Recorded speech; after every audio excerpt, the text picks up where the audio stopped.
those things, know that deception is in the air.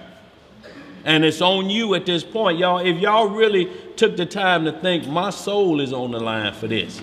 This ain't about no fame or no glory. This is about where my soul is going to spend eternity. And y'all, we can't say on that day, I got tricked out of my soul. No, that ain't happening. Understand this, y'all. So we're going to pick right back up.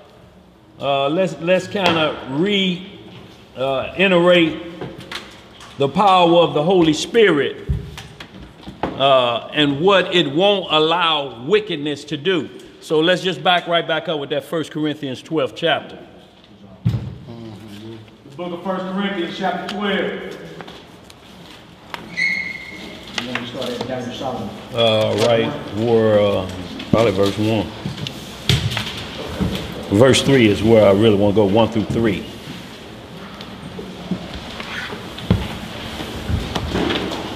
First Corinthians 12:1. Yeah, go. I tell you what, just bust all of them gifts out. Down to 12. Yeah. Yeah. All right, 1 Corinthians chapter 12. 1 Corinthians chapter 12. We're going to start at verse 12. What you want to do? You want to go on down? Start at 6. Start at 6? Okay. Okay. All right, y'all. 1 Corinthians chapter 12. We start at verse 6. Verse 6. Just let me know when we stop. How we looking? Everybody there? We good? No, I want you to hit 3 because I want to explain something about this. Yeah, might as well go to 1. Yeah, just I wanted to make sure that we pick up that anybody can't do this. You know, because we'll get a lot of people saying that it don't matter who calls on the Messiah, he gonna hear him. Yeah, he gonna hear you. The book of 1 Corinthians chapter 12, verse 1. What it say, bro? Now concerning spiritual gifts, brethren, I would not have you ignorant. So we need to get the clear understanding of concerning spiritual gifts. Y'all, this is the whole thing about it. This is how the script says you're going to know if the Lord is dealing with you. Spiritual gifts are going to come to you. It may not be the one you're looking for. It's going to be the one that the Lord gives to you to work this purpose. It's his will be done, not ours. You can't opt for one. If you do, your heart is already fixed and it says, this is the one I want to do or to have to strengthen the body. It ain't about you. It's about strengthening this body. Go ahead, brother. Verse 2. Ye know that ye were Gentiles, carried away into these dumb idols. So just like our mindsets is today with a Gentile mindset or a mindset of the ways of the world. Right. We got a terrible mindset with that. One minute we own and the next minute the world will suck us right back in. One way or the other, y'all, and it ain't no separating yourself from the world because it ain't nowhere to go to separate yourself from the world unless you stay in the house, put some dark curtains up, peep out every now and then. But you're going to deal with this world one way or the other, and that's your test. Lot lived in Sodom and Gomorrah. And y'all ain't seen nothing even to come close to Sodom and Gomorrah. I'm talking about Sodom and Gomorrah sins reached to heaven that the Most High sent a nuclear spiritual bomb and destroyed it. And it's been that way ever since. There ain't a piece of grass. You know how grass grow back up through the concrete? That don't grow in Sodom and Gomorrah. Not even that. And Lot lived there and kept his integrity. Never fell off, never was lured into the wickedness, but everybody that came, he steady spread it and was right there. And they knew who he was. They kept their distance from him. The only time he ever got threatened is when those angels came there and the power of lust and men raping was overpowering them livers in Sodom and Gomorrah. And they told Lot then, we'll take care of you too if you don't get out the way. That's when the bomb hit. Where we at, bro? Even as ye were led. Verse 3. Right. Wherefore I give you to understand that no man speaking by the Spirit of Yah calleth the Messiah accursed. And that no man can say that Jesus is the Lord but by the Holy Ghost. So no man could call him a curse and then expect the Holy Spirit to come to you. And when you call him a curse, it's not just calling him a name. Yeah, we hear people use names. We had a few that left here call him a hippie on a stick and all of that. But when we're talking about call him a curse, mean saying that he's not the son of the Father. Go ahead, brother. Well, I'm saying it took me a long time to understand that. Right. What about when I understood that many years I kind of made light of the fact that, but I was thinking that was simply you know, right. And I hated him for that fact. It took me a long time to understand who he really was and what he represented. Right. Would I be held accountable for that? No, because you were hating on outside information. Everything you hated on was not in here. The only way they made you hate was in here. They had to get you to hate this, and that's to say it was tampered with. Then that agrees with that spirit of yours that this is, it says every word is pure. Not some of it, not just the Old Testament. It said every word in here from Genesis to Revelation is pure. So once that, the pure doctrine, or it says holy on the front of here, once you say it's tampered with, you have to scratch holy off of here. Right. Holy means set apart. It's separate. It's sanctified. Once you say it's tampered with, you cannot walk around with holy on her if you say, I think there's a tampering in her. Because if you do, you got to do it to the point that where you're showing the people, this has been tampered with, this has been tampered with, this has been tampered with. And the only problem with doing somebody like that is what you got it for then. Because who you going to prove to it any righteousness in it, because you don't know what else is tampered with.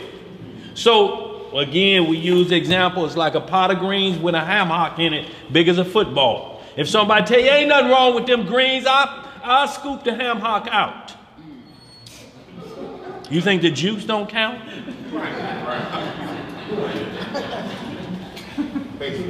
Where you at, man? You had something? Yes, sir. Because a lot of folks come into the understanding later, and then, you know, regret what it was that they were brought up on. That's right. But the Bible and its infinite wisdom already prophesied about that, right? This is Matthew 12, bro. Matthew 12, verse 31 and 32. All right, it says, wherefore I say unto you, all manner of sin and blasphemy. What kind of sin? All manner of sin and blasphemy shall be forgiven unto me. See, that blasphemy are damn lies. So go ahead, bro. But the blasphemy against the Holy Ghost shall not be forgiven unto me. And whosoever speaketh a word against the Son of Man, it shall be forgiven him. But whosoever speaketh against the Holy Ghost, it shall not be forgiven him. Neither in this world, neither in the world to come. Either make the tree good and his fruit good, or else make the tree corrupt and his fruit corrupt. For the tree is known by its fruit. So the tree is known by its fruit because of what it bears. So all throughout this scripture, you'll never see the Messiah telling anybody point blank, yeah, I'm him. So without a miracle being there, without understanding being opened up, that they see first, and then he tell them, because even the woman at the well, he asked, well, what does the scripture say? Who does it say? Well, our fathers worship him, and when Messiah come, she knows about the prophecy, so that's clear. The Messiah's coming. He say, I'm he. Let me break off something to you. You've been married. Well, you've been with five husbands you had. The one you with ain't your husband. She like, oh. You just rattled that one off.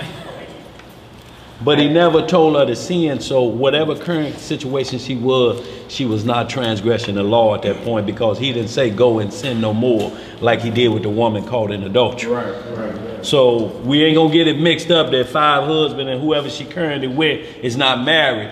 Then apparently, according to the Messiah, she was under a provision that was not a transgression of the law concerning who she was with then. Go ahead, bro. 1 Corinthians 12, verse 4. Now there are diversity of gifts, but the same Spirit. And there are differences of administration, but the same Lord. And there are diversities of operations, but it is the same God which worketh all in all. But the manifestation of the Spirit is given to every man to profit with it. See, to every man, once you say, I'm a believer,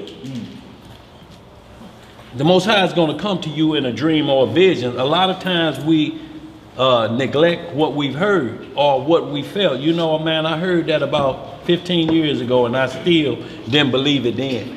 Your history is there when the Most High come to you. That's how he's going to make a fair and balanced judgment. Because you heard these things. It's just if you'll admit it publicly to somebody. Man, you know, my grandmother used to say that, man, 30 years ago we was the Jew. I never paid it no attention. So the Spirit, when the Most High give it out to you, he's not going to allow it to go into anybody to curse him. Now, a lot of people think because of doctrine out there saying once saved, always saved, that ain't nowhere written in here. You can get the Holy Spirit and go left field and the Most High send a death angel to you and kill you on the spot. Receiving the Holy Spirit don't guarantee you're going to the kingdom unless you continue to work it to the end of time or the end of your life. Go ahead, bro. Hold on, bro. Tomas. Who got it? The guy that went all the way to the end and fell off. Yeah. When the lion ripped him apart. He was told to do what he was commanded to do his orders, and he went against it. That's right. 1 Kings 13. Yes, sir. And he had the Spirit because he was a prophet. He fell off at the end. Samson had the Spirit, and he knew when the Spirit left. Soon as them Philistines came on him, he was used to, he like telling Delilah all lies. No, if you tie me up with this flax rope, I can't break that. Samson, the minute he break it. But when that hair got cut, it wasn't the hair because that would be idol worship. It was the final straw with the Most High. He had a whole list of things he wasn't supposed to do. Be around dead bodies, wasn't supposed to be drinking no wine, and for sure wasn't supposed to marry no harlot. So we have to understand these things, that when Samson, he said, when he went to hit the men and that punch slid off of them like Pee Wee Herman hit him, they like, he like, oh, it's gone. The power's gone. Go ahead, bro. This is a personal question. Why do you think Samson knew this woman, what she was about? Why do you think he gave in so easily? Well, the thing was from the Lord when you read further on down, but it was for him to take the Philistines. But he fell in love. It was a different way. So it says, the script says he always had his head laying on her lap. Right. Always, every time, hey baby. So he couldn't focus on what he needed to do. But the thing was from the Lord to get him inside of the Philistine, because if you understand who Delilah was an agent for the Philistine. So she was, the Most High used wickedness against wickedness, so he was going to use her to bring him down. But the tables got flipped on Samson, because Samson started trusting in his own self that he was, this thing was about him. Because even when his parents told him, you know, is not a daughter of Israel, he didn't address that matter, you know, and he didn't express himself that this is something from the Lord that I'm doing. Because they told him, is there not a daughter of Israel that you can marry?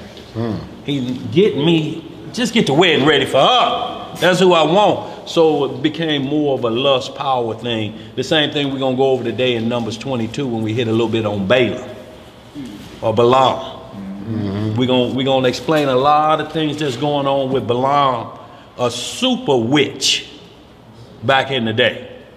A super witch. I'm talking about could work a wonder before us right now. Half of us will take out through that back door with it locked. Some of us will go that way and there be them Three Stooges images of you going through the wall right there. I'm talking about a super witch, y'all, but we're going to read a few of these things that the Most High say, if you see that, don't even pay it no mind. Right. Because they're subject to you. You be like, hey, demon, hold up. Cut all that foolishness out. And he has to obey. But if he scares you in your sleep, you ain't going to understand that power that you have over him. If you dominate him in your dreams, in your unconscious vision, you will dominate him when you awake.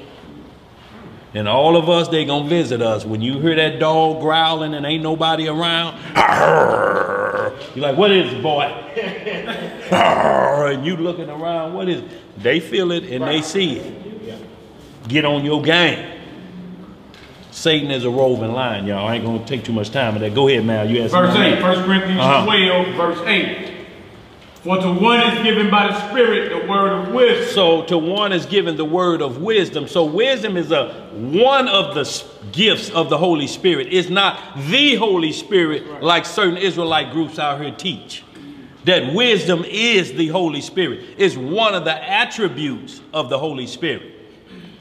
It's a chief spirit, because if you get all the other ones and you don't understand wisdom, and you don't understand it, even if when they try to, it's like a feminine type of spirit that you have to have close to you. It don't mean it's all female and turn you into male. It wants you to hold it close to your bosom. Like you would your woman. Like you would your woman. That's all it's saying. Keep it close to you, and it'll guard you through poverty. It'll help you out through having riches. You won't fall off, because wisdom is keeping close to you. Now, the wisest man that ever lived on earth, what happened to him? Because he looked at wisdom like the women he was dealing with. 1,000 of them. And he lost wisdom that wise. How is the wisest man in the world not seeing what's happening to him? By women. So he started to trust that the Most High was going to deal with him. It can't never leave him. But if it hadn't have been for David, the Most High would have put Solomon down. He said, because of your father, the only reason you being left alive to serve out this time, but it's only because of your dad. Go ahead. To another, the word of knowledge. The word of what? Knowledge. See, y'all, and knowledge means to have understanding of, to take in of the knowing. Is also, knowledge is used as the understanding of sexual intercourse. Knowledge, the tree of knowledge, good and evil. And the only time you're seeing knowledge a lot in here are know, and Adam knew Eve, K-N-E-W, which is short of knowledge, understanding that that was a sexual know. Yeah, there's some know, hey, how you doing, or knowledge about this subject, but this knowledge is about understanding the intimate relationship with us and the Most High. If you ain't understanding that, and you don't have an intimate relationship with him, free of this stuff we doing here on the other side of midnight, you sadly mistake. That knowledge of understanding that, because he says, I gird your loins with truth.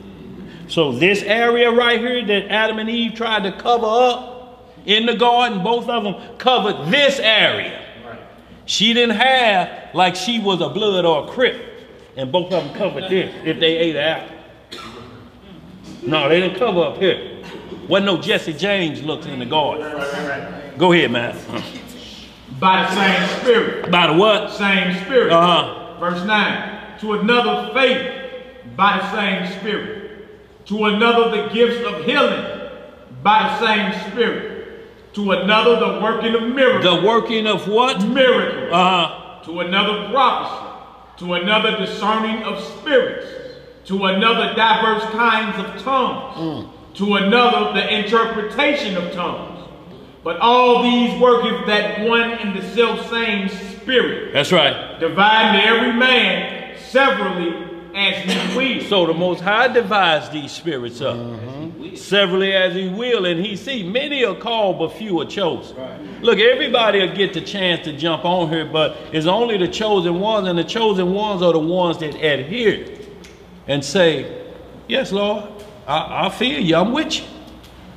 And then a spirit is given to you to see if you do with all your portion of it. And we got great men that accomplish these. It's easy work, y'all, because it's power that he's going to let you know, I'm with you. It ain't like you got to guess. It ain't like you need to go take a DNA class because you dropped somebody with one of these. You know where that power coming from. When David dropped Goliath, he knew exactly where that power was coming from. Gave all the glory to him. You finished that map? How far you want me to go down? Verse 12. Okay.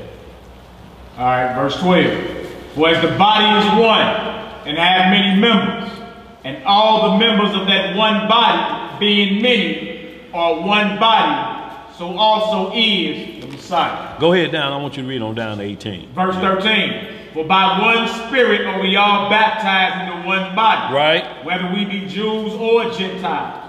Whether we be bond or free. Right. And have been all made to drink into one Spirit. That's right. For the body is not one member, but many. If the foot shall say, because I am not the hand, I am not of the body, is it therefore not of the body? See, so we can't get one track or sidetracked with one thing, because we're going to leave the door open for all of this other work that needs to be done.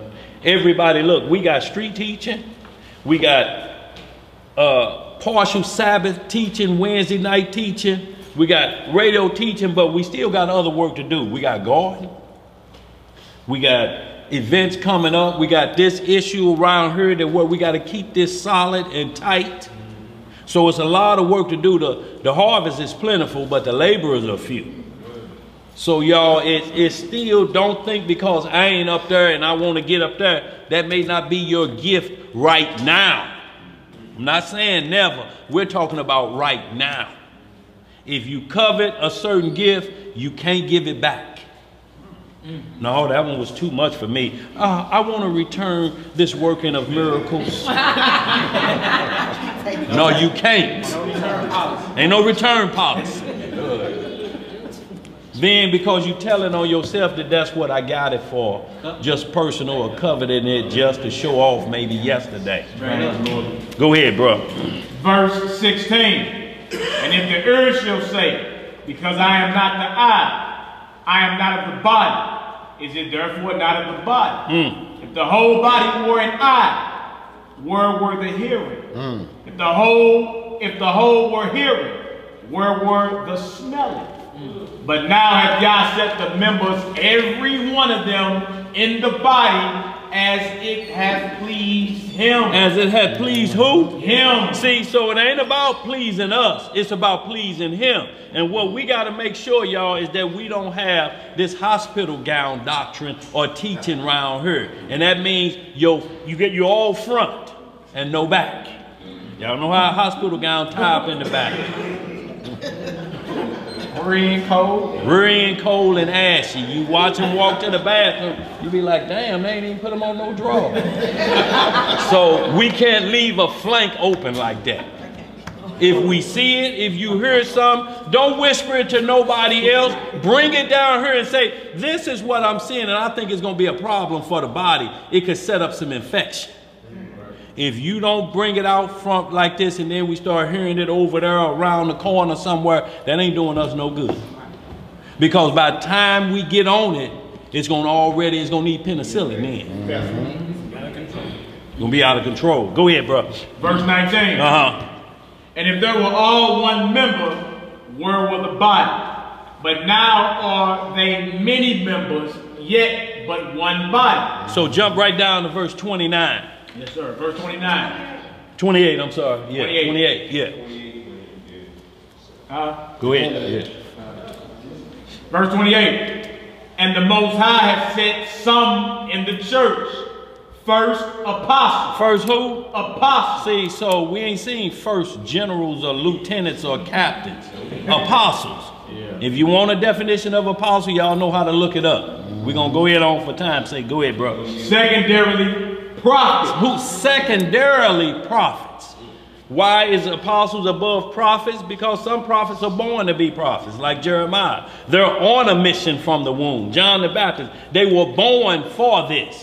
But an apostle usually is an individual that was kicking against the pricks or a direct communication with the Most High. Abraham in this time would have been an apostle. We're talking about communication with him. The disciples are apostles, the 12 apostles. We're talking about interaction with the Messiah, working, and they had almost all the gifts.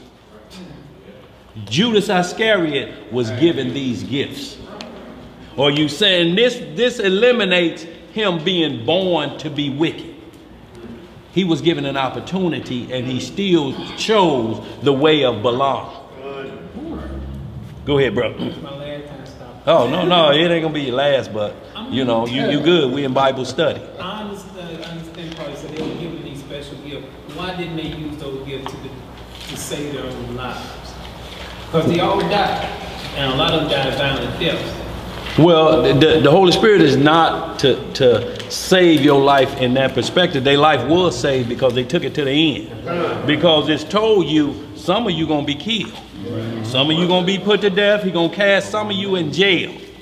But you can't stop. You got to keep moving this thing, because Daniel in the lion den, if he would have stopped, we wouldn't have saw that. Joseph been thrown into prison on a free case, but they knew who was with him. And Joseph, quiet as kept, we think he was just in there a couple of years. He was 12 years in on that false charge of adultery. Shalom, bro. Nobody messed with that brother, if you know what I mean. But I'm quite sure they did try it. You know what I'm saying? But they saw the Spirit on him. Okay. They knew exactly what was on him. But the Most High knew who he was and where his heart was, because Satan is always tempting. You throw him in prison, he a pretty boy. I bet he don't make it. Exactly. He like, oh, he'll make it. Ain't no problem. Right? He just withstood the most beautiful woman on earth at this time, Pharaoh's wife. If you get into the book of Jasher and you see how she put a sword to his neck. You gonna give me some of that tonight. First, after all of the smells, getting rid of everybody, finally when he said, well, you might well gonna kill me. Now this is when we talking about faith that's saying, I trust you and I believe if she killed me about keeping your commandments, I'm gonna live forevermore. That's the mindset. Not this carnal life, because this, you ain't promised. You can live good forever, but guess what? Austin Lane is coming with cotton and embalming fluid to stuff up your rear and put you on display like this. There ain't no spirit out here that's going to stop the death angel for coming. That's right. That's right. Go ahead, bro. Give the Holy Spirit to teach about the coming kingdom. That's right. You eventually going to have to lay your life down. That's what it is. All the prophets. And the Messiah laid his life down. What's that? Why can't he save himself? Right. Yeah, why he can save himself? The Holy Spirit is not given to you to live eternally on this side. That's right. You got a specific job to do, and when your time is done, it's over. John the Baptist's head was cut off. Because he told Herod, like, look, you know you're not supposed to be laying with your brother's wife. He told him that in front of a whole crowd full of folks. That's right. His head cut off. You feel me? So the Holy Spirit is not a guarantee for you to live forever on this side. You understand? You just got to finish your course so you can live forever. Return. L9, what's up, people? I want to read Proverbs 22, 24. It says, say not thou, I will recompense evil, but wait on the Lord, and he shall save thee. Thy words wait, and an abomination unto the Lord, and a false balance is not good. A false what? False balance is not good. 24. Man's goings are of the Lord. That's right. How can a man then understand his own way? Yeah, that's right. Yeah, man's going to the Lord. He don't want to dictate everything what it is, so you can't understand your own way. That's Proverbs 22. Yo, and it's not in robot mode that man's going of the Lord. It's a choice that's been presented to you that man go of the Lord. You're going to express it whether death's at the door or not. And you will make statements like, we rather obey God than man. That's how we get down, because they told Peter now, locked him up. You can't preach out here about this no more. Let them out that same night, and they was back at the temple. They like, the men you threatened about preaching, they back at the temple again. This is what we talking about, fully devoted to the word of the Most High. And when you look up holy, there's two definitions. Worthy of reverence and worship. It can't be us. We can't get ourselves that we so holy that somebody would worship us. Because we died. The second definition is completely devoted to one's deity. That means setting yourself apart. That's what the Messiah said. Be ye holy like me, for this is the pattern, so to speak. Because I take all my commandments from my Father. Everything he asked me to do, I did it. Wasn't no question about it. I went forth with it, even until his death, which it was the most brutal death ever recorded in history. I'm talking about to bring you to death's door and then hang you on a cross and let you hang up like this, and then when you start suffocating like this. After all that beating and torture, they scourged him, and that's a whip with little razor blades on the end of it. Hitting you across your flesh, and it's cutting like 10,000 times a paper cut. Y'all know the sharp pain you get from a paper cut? Oh! And that was just a piece of paper. Now this razor blade is hitting you, slicing you like this. And yanking flesh off. And yanking flesh off. Then they getting hit in the jaw while he walking by. Some just grabbed his beard and got a hunk of it. Yeah, the Messiah. Check him in his... Still him in the jaw when he walking by. He taking all of it. I feel sorry for whoever that was in that day. Walking by, spitting in his face. He wiped it out and keep going. You stole the Lord? Keep going. Yeah, you stole on the Lord. I feel sorry for you. But he say, I turn my cheeks to the smiters. Yeah. Now, when you talk about this, who was this that did that? We know that Caesar put him on the cross, but he also figured the way out when he said, y'all got a feast day today. So, legally, y'all don't got to put him up early.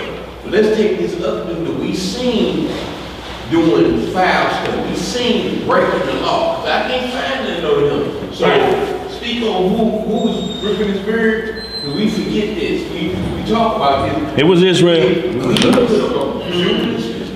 But the Romans did that whooping. We did this. Yeah. Yeah, but the scourging and the nailing them to the cross, the Romans got to play a part in that. So even though we was crazy, right? Yeah, ain't nobody getting off. Yeah. That's how easy we can get it to them OTC camps. That's how quickly we can fall short.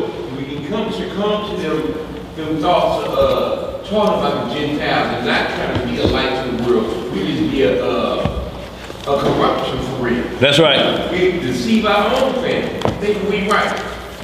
And y'all, and a stumbling block, you meaning, bro. Becoming a stumbling block, y'all. We can't do that, and Israel do that more than anybody. Once you get a hold of this, you know, you think it's supposed to be automatic that everything changes because you know you Israel. No, you got to make the change first. You think it's just going to be automatic and you just waiting on the gift. Damn, it's been a couple of hours. You peeping out the window, I ain't seen a gift truck out there yet. You know, no, don't come like that. Gift truck. Hey, what bro saying is a good point though, because those Israelites that came and locked them up too. That's right. They came and locked them up in the garden that night. That was the chief. They were sent by the chief priest and them. That was officers and captains and all that. Those was Israelites that came and locked the Messiah up. The brother Peter cut his ear off. That was an Israelite. Yeah. Cut his ear off. Wow. Dude named Malchus cut his ear off. The Messiah put that on up. He put his ear right back on. Yo, now y'all understand that this is the mercy of the Messiah, that he wasn't going to allow a zealous Israelite like Peter, who was quick with the sword. Peter would be like somebody today that always got their pistol, the safety. The only thing on is locked and loaded, the safety on. Sometimes the safety ain't on. They just ready for action. Right. Zealous, but will take you down. I mean, meant. Peter was a zealot. They would go up against the Romans in a heartbeat. But the Messiah couldn't allow him to have that spirit coming into his walk because it's going to disturb prophecy. Right. That's right. That was Peter that cut that high priest's ear off. I mean, with precision. He didn't even know it for a minute. He's like, wait a minute, I'm hearing on one side, my ear off. That takes skill though. To aim at somebody's ear and just hit his ear. You don't give him a skin fade or nothing. You hit his ear. Hit his ear. The ear is off. They show you that the men that was rolling with him had skill. You know what I'm saying? But that wasn't, salvation ain't about that. Right. Salvation ain't about that, you know what I'm saying? 2,000 plus more years had to go by before the kingdom come. Right. That's right. You wouldn't even get it on that go around. And it ain't never been about violence in that part to bring in a peaceful society. He has his time when violence causes it to be brought in. It's just like David couldn't build the temple. David had blood dripping off his elbows. A lot of it, majority of it righteous, but he had some unrighteous blood on there. Uriah the Hittite he had killed for his woman. So he said, I can't let your hands build the holy temple. You can't be involved, but I'm gonna let your offspring do it. And that's where Solomon came in, because he's a righteous judge, y'all. He didn't want us thinking that we have to cut somebody's ear off to get us into the fold, so to speak. Right.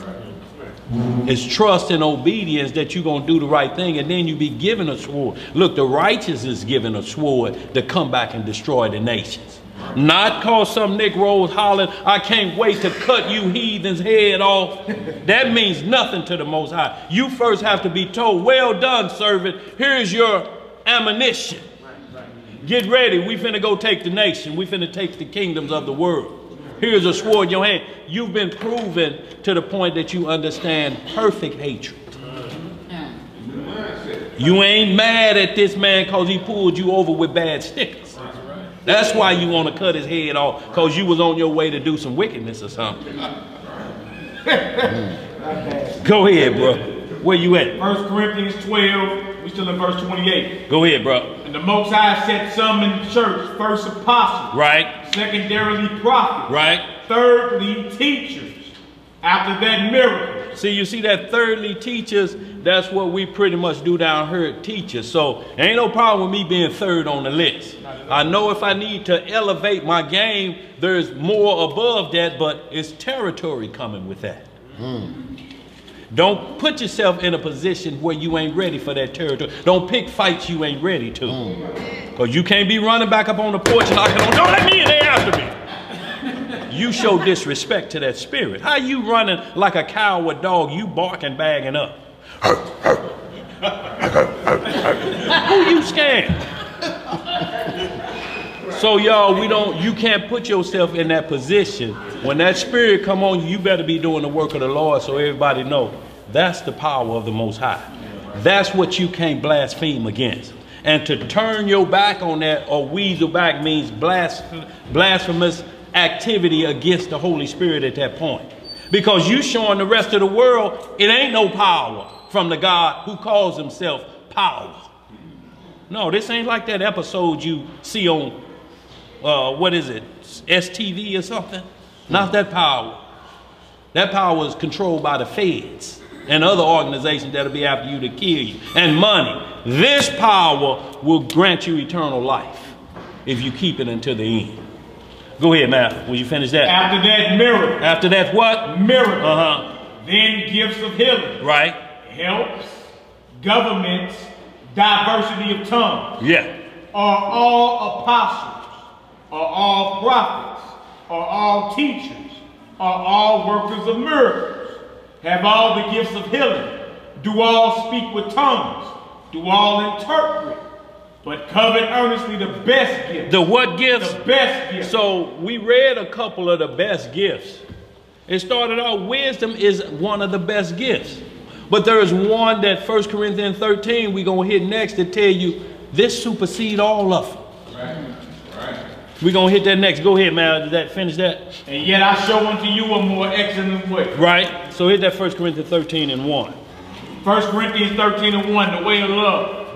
Though I speak with the tongues of men and of angels, and have not charity, I am become a sounding brass or a tinkling cymbal. So if he said, if I have all the languages of the world, which the Bible records at 70, there may be 170,000 languages, but there's 70 languages that the world recognizes as knowing the languages of God. Genesis 9th and 10th chapter, when those were separated, we get into the book of Asher that the 70 languages were given to Joseph. Yeah.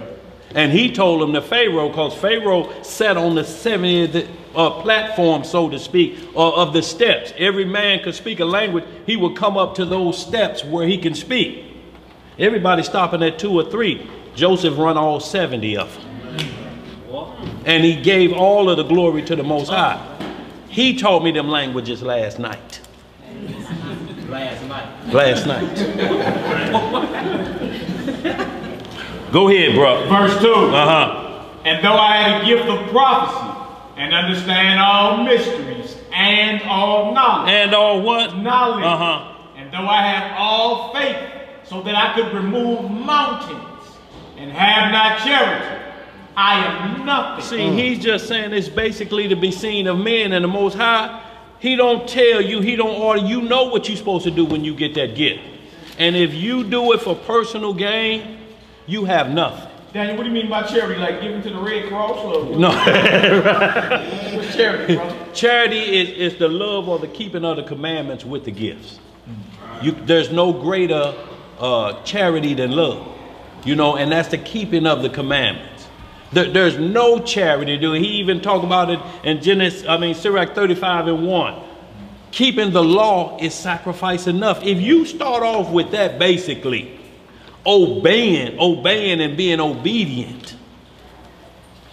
Yo, but they'll have us thinking charity or some people, because you can get a whole pot of money and you can just say, well, I'll give this side to that, and you go on about your business somewhere.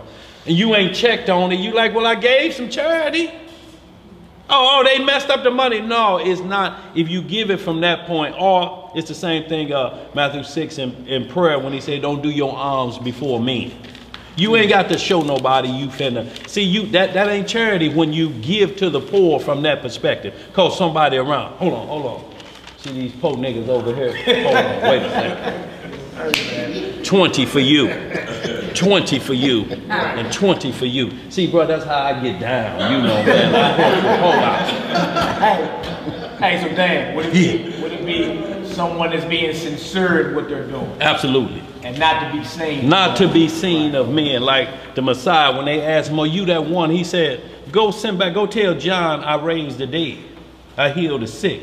Lepers are cleansed. That's what he was talking about before he took anything on himself, that you start looking at him and saying anything. He like, all this power will come from the Father. Go tell him that and let him make his decision if he think I'm the Messiah or not. Because ain't nobody else around here. The Pharisees showed one do it. Because we got records of the woman that had been bleeding for 12 years. All her money on the physicians.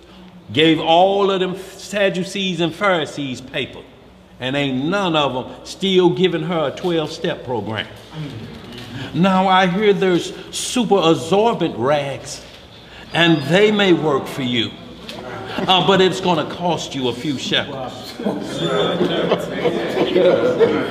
As soon as she touched the hem of his garment, a lightning bolt went through there, and she was dried up immediately.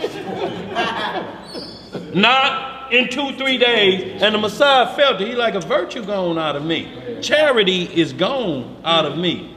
Pure. And he turned around and he said, who touched me? And the disciples looking at everybody out here like a championship fight. You know, when the boxers come through and everybody touching on them. He like, how we know who touched you? Everybody like, I know who touched me. And when he turned, she was standing right there like this. He said, how you feel, daughter? She said, whole. New again. Because y'all know they have to be torment to be looked at as unclean every day.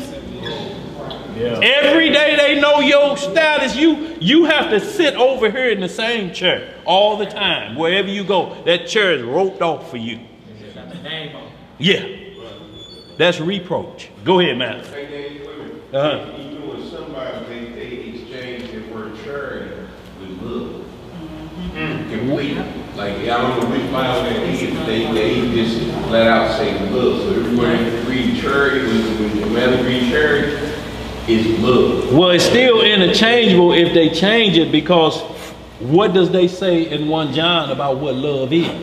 Did that change in that Bible? No, they said, okay. See, so if that didn't change, as love is the keeping of the commandments, then changing it with charity, because that's what charity is doing. It's according, love is charity. That's what it is. But it has to be according to the record, or you're going to make it what you want it to make, and then you're going to be looking for rewards for doing charity.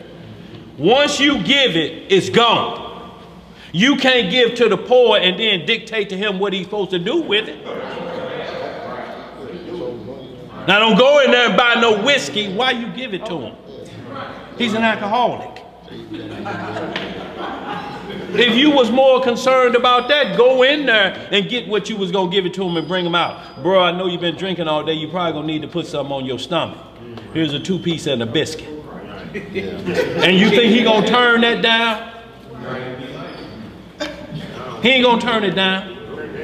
and you go on about your business, but you can't dictate your gifts because it's not charity at that point. It's not brotherly love, y'all. And we rocking Galatians 5:22, the fruits of the Spirit. Right. It's not only that, but it's an elevation. There's fruits that's produced when you have these gifts. These things are going to come along within your walk. It don't soften you up. Right. It makes you understand mercy because you're dealing with people and a society that the whole world has been teaching for 2,000 years that the law don't exist. Right. That's your battle. That's what you up against. Right. So you need to know the law to be able to deal with the people you dealing with charity. Right. You have to understand that. That's why it scripts over and over. We're going to move on and tell you, look, you can't even be a co-signer unless you sure you have the full amount over here to pay for it. You can't be a godparent. None of these things. We use these things now like they just something to do. Oh, you know, he made me godfather. Well, do you understand the godfather, what that's really entailing? You're saying if anything happened to these parents, I take over everything you had planned for this child. All of that. That's my responsibility now. The Messiah made John, his disciple, a God's son to his mother. When she was weeping and seeing him up on that cross, he said, Mama, don't weep. John, behold thy mother. Mother, behold thy son. Don't worry about it. I know this boy's spirit. He gonna take care of you. Don't even worry about it. So he was a God's son. Truly, and took care of the Messiah's mama. Because at that point, Joseph wasn't nowhere around, so we know he probably had passed on. But y'all, this is what we're talking about. Don't give usury. Don't understand these things because you can't get mad when something go wrong. It's like giving out your car and you know the alternator bad, but it break down on them. It's still something about that. You're like, damn, I wish it had broke down on me. Because now you're thinking maybe he was driving it too fast. I had everything on. Had the air conditioning on, the radio on, all this when he started the car. That probably wore it out. Damn. And then they thinking, why did I take it? So it's a ball of confusion, y'all. When you let it go, let it go. Go ahead, man. Where you at? Verse 3. And though I bestow all my goods to feed the poor, and though I give my body to be burned, and have not charity, it profiteth me nothing. It does what? Profiteth me nothing. So y'all see, you ain't getting no gain if you doing it for flow showing. Hey, Dan. Yeah, go ahead, bro. Big on this charity, y'all. It's G26, the same as love. Oh. It's a gaper. It's a what? A gaper. Or some of them try to call it agape love. You hear it in the church. But it don't work for them because they teach the law is done away with. So you can't have agape love. Go ahead, bro. Read it up. It says affection, goodwill, love, benevolence, brotherly love, strong, love, affection, especially love, a feast, charity, dear, love. So, y'all, we hear to both go hand in hand. Yeah, goodwill. Goodwill, y'all, fruits of the spirit. That's sincere when you do something. If somebody you ain't got, you tell them, look, you need this much, I can give you a third of that. But I got this over here I got to do. Is that help for you? Yeah, that'll work. You think they're going to turn it down? It's only, and it's not training yourself to say no. It's training yourself not to be angry at your brother. Right. Nigga, it's Thursday and you ain't been here at 6 o'clock. Pick up that phone. I ain't going to call you back again. Right. Because charity can also be taken away. And what if they die? If I know you on heroin and I come around, love would be for me to what? Remove that from your life, right? That's right. You know what I'm saying? So love and charity can also be taken from something. It's all about the goodwill of your brother. That's right. Goodwill to the Lord. Go ahead, Matt. Go ahead. Finish your thought, bro. Hold on. Go ahead. Finish your thought. Okay. Yeah. Verse 4. 1 Corinthians 13:4. Charity suffereth long. What it do? Suffereth long. Y'all, and this the problem that's happening for us because we're in a microwave generation. All of us guilty of it. We not ready for the long haul, the long suffering. This don't mean you got to be pounded on or beat up. It just mean once you get, or you working this thing, your life is getting better, the people around you getting better, and you still look over here and there's 10,000 more waiting on to be in the crowd you in. And we got some more work to do. We got to get all them. So you can't never get to the point where you say, I done enough now. Somebody else gonna have to get them over there. You got to keep going. You got to keep going. That's the long suffering of it. And knowing that if I do all of this, I may not see the kingdom with these physical eyes in this body. I may have to be resurrected to see it. But I'm cool with that. Right. I keep doing it. Next! Like at the steakhouse. Next! And keep it going. Go ahead, bro. Charity suffereth long and is kind. Charity envieth not. What charity do? Envieth not. See, no envy. I'm not worried about what you got. I'm not contributing to this, and we're going to get to some Acts 8th chapter that's going to make us truly understand the envying part of the spirit. Go ahead, bro. Charity vaunteth not itself. What it does? Vaunteth not itself. It ain't exalting itself. You going to walk around like you got the spirit, y'all, and this is why the Pentecostal doctrine is so dangerous. Because once they get the spirit, they have the high chin. They sit up front. You know, she spoke in tongues last week. You know, he spoke in tongues last week. They sitting on the front row. That's what the preacher offer them. You get front row seats now. You spoke in tongues. Ain't no interpreter around. Nobody don't know what that chat was. Jesus, Jesus, Jesus, Jesus, Jesus, Jesus, Jesus. That's it. That's it right there. That's it. You get to sit up here. That's vaunting itself that you're looking at them like there's something special. That's only because you don't know the rules of tongues. You don't know it have to be an interpreter there. Or are they supposed to keep silent? If they don't keep silence, what is that called? Disobedience. You got to hold your mouth, Lord. That's when you should be tipping out fast.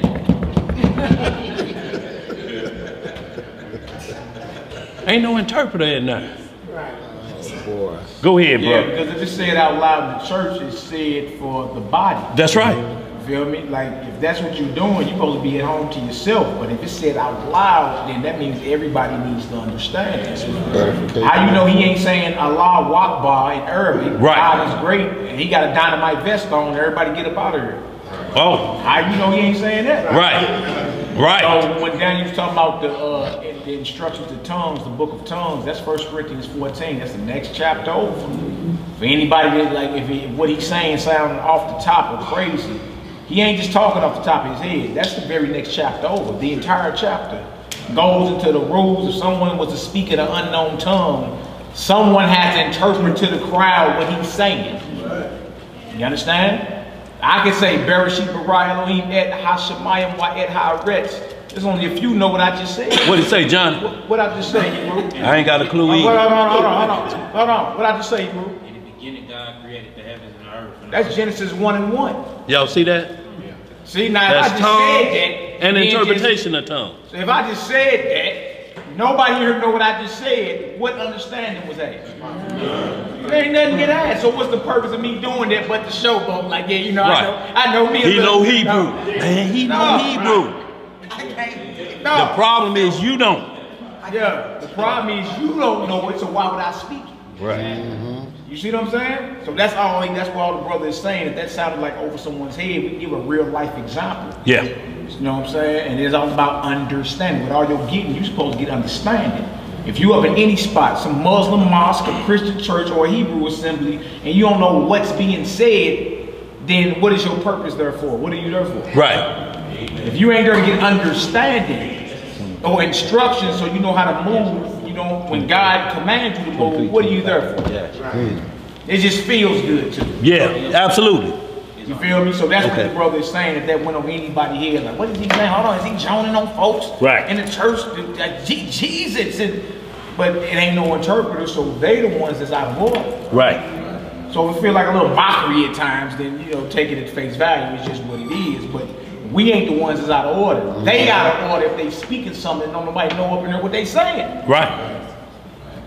And not only that, they say when you do that, you are saved. You're guaranteed the kingdom, which has got to be a kingdom of disobedience because they just labeled you saved off of disobedience. So where you go? What you saved for? No, you can miss me with that one.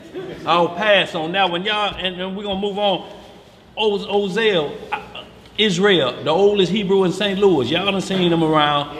You know, he was a deacon in the church, and they had to get him, and he was just trying to get it. He said, man, it just wasn't working. So I remember when I was in Vietnam, and I just said, Ichiba Wahawa, and preached the that's it.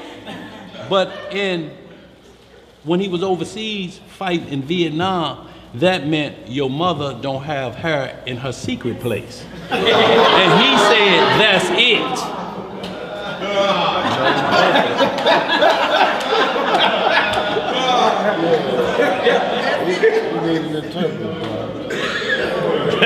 Right. So y'all, they'll agree to anything if it's that point, because what they're trying to do is they're trying to lay hands on, they're trying to look like some great one. Y'all, and when somebody's doing that, when you allow them to do it, it's because we don't know the rules. And in there they say, oh, the laws are done away with. We don't have to keep those anymore. Then that goes for everything in there. How you gonna have tongues with no rules or regulations?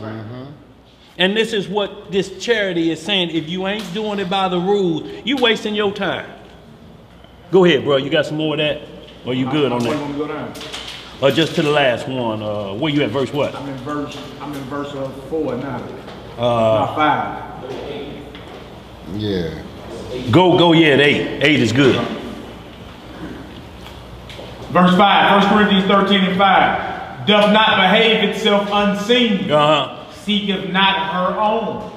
Is not easily provoked. Is not what? Easily provoked. Right. Think of no evil. Think it what? No evil. Y'all, and when we talk about evil is putting out anything, y'all, and when we look at evil, y'all, we think about the scary movies that we see. But when we look up the Hebrew word evil, it's problems. It means depression, anxiety, problems. That's what evil does, because that's what you get when you break the law. When you look up the Hebrew word of evil, it says, and doomed, and, you know, bad times in your life. Misery is part of what's happening at evil. When you break the law, these things come on you, like Deuteronomy 28, the first 15 verses say, if you do these commandments, you shall have ease, E-A-S-E. But 16 through 68 say, these are the problems going to happen to you if you don't do it. And then a D-I-S is put in front of E-A-S-E, which means what? Disease. Because disobedience brings upon dis-ease. It's not one you can label, it's dis-ease, discomfort. When you got a disease, you discomfort. You know sick people, they're uncomfortable. There's no good spot to lay in. It's only temporary. Call a nurse. It brings disease or dis-ease to your body. Keep the commandments. You'll be doing a Toyota kick at 80. Go ahead, where we at? Verse 6. Rejoiceth not in iniquity. What it does? Rejoiceth not in iniquity, but rejoiceth in the truth. Beareth all things. Believeth all things. What it does? Believeth all things. See, so charity, believing from Genesis to Revelation, if you say this book is temporary, you don't believe all things. You believe half of the things that's written in here. That's a problem. Holy Spirit ain't coming your way. It says all things you got to believe. If it's written and it's backed up, show where it's changed in the law. Everybody show a piece here or there. If Exodus 20 and these laws, statutes, and judgment is moved out of their place up here, if somebody doing different from there, then there's a problem with these scriptures. Because now your guidance, what you have to govern by, what you have to teach somebody and have fair judgment by, is tainted. If that happened, y'all, we can close the book up. We in the kingdom home free. If they find tampering in here, we can do this and wait on the kingdom. Ain't no judgment. How the Most High gonna judge us on the law? Now see that now. You watch Bait Car, don't you? When they put them keys in there, you know that wasn't your car running, did you? So like, man, if they no, it ain't gonna be none of that foolishness with the Most High. He gonna show you the intents of your heart. This is when the word came to you and you say, I don't have time for that. Swipe left or right or however you do it. I need to look at something else. I don't have time right now. That's what the Most High is going to judge. When you had the opportunity and you decided to do something else. Go ahead, man. Hope is all things. What it does? Hope is all things. Endureth all things. Endure all things. That's what true charity is, y'all. Go ahead, bro. Verse 8. Charity never faileth. Charity never does what? Never faileth. But whether there be prophecies, they shall fail. Whether there be tongues, they shall cease. Whether there be knowledge, it shall vanish away. Right. For we know in part, and we prophesy in part. So, y'all, we get a clear understanding, y'all, that if you're doing this to be the big muckety-muck, it's problems. We got people out here that teach tongues, but they do it to be upbraided. How you don't know the man next to you don't know what you're talking about?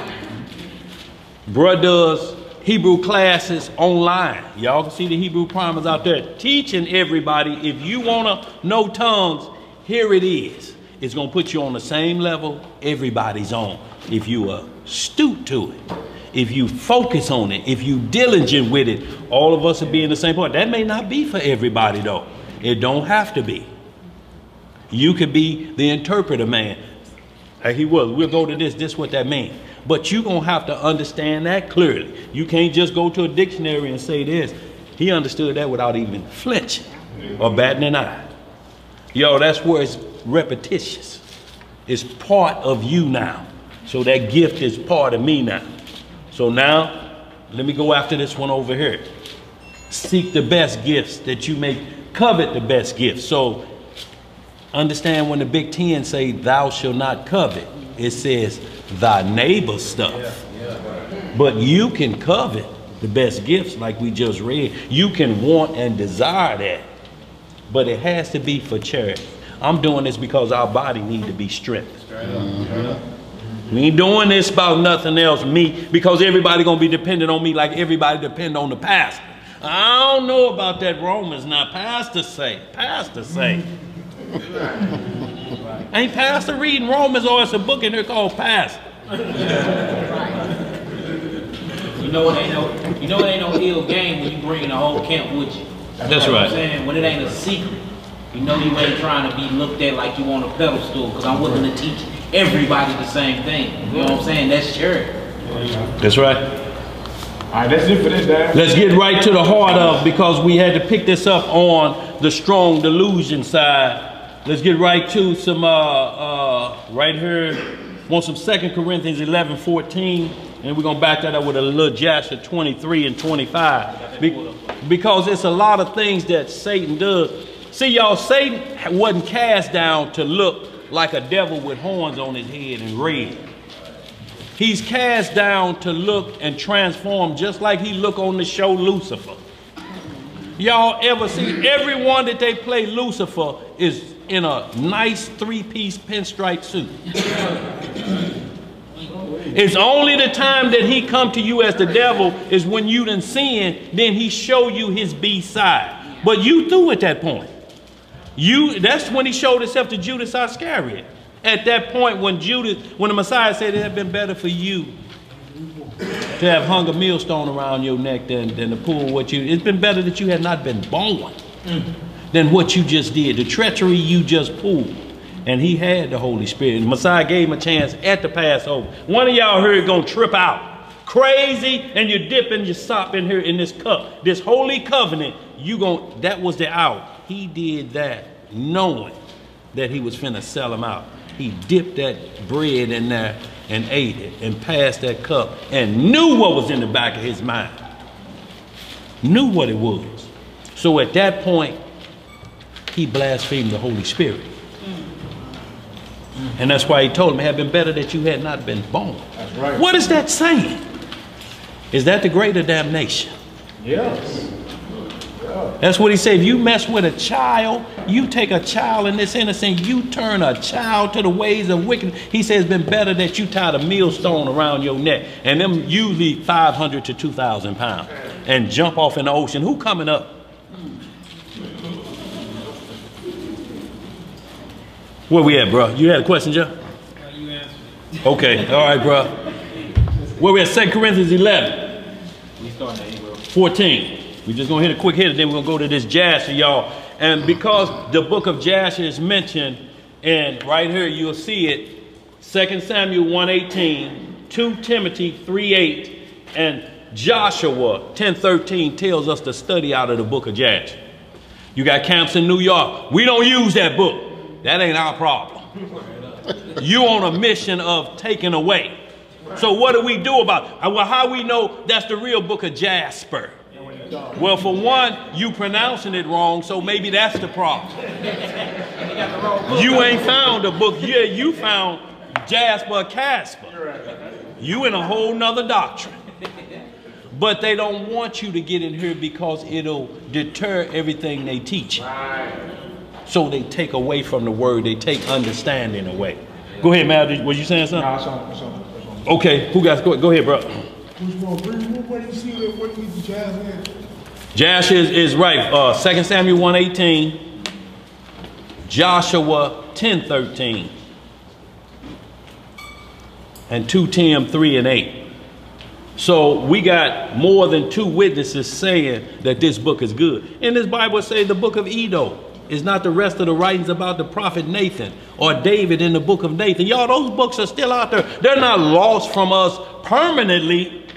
Losses mean they just taken away and they just need to be found again. And where you can find them, they'll be sitting right on a shelf. I found it. That's why they have called lost and what? Oh. Lost don't mean it's gone forever.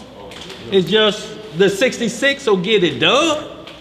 Everything that's written in here, we compare to here. It's still in here, but this go into day-to-day detail. This is summary. The 66 books are hundreds of years. May leap 500 years, may go 1,000. This gets down to the nitty-gritty. These other books, that's why I say study out of them books. It wants you to get deep into the other understandings like this. You're like, oh, that's why the Lord loved Abraham like that. Abraham been taught the law since he was 3 years old, according to this. I just been picking it up at 89. Go ahead, bro. Anybody got a car with Mississippi plates on it outside? What? You know the color of the nerve? White car. A white car. With Mississippi plates? Who got a white car with Mississippi plates? Huh? It ain't us. Okay. Go ahead, brother. 2 Corinthians.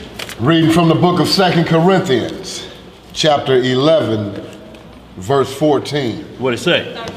13. We can go 13. Verse 13. Get that back. For such are false apostles. Are false what? Apostles. See, we got false apostles. Huh? False apostles. Go ahead, bro.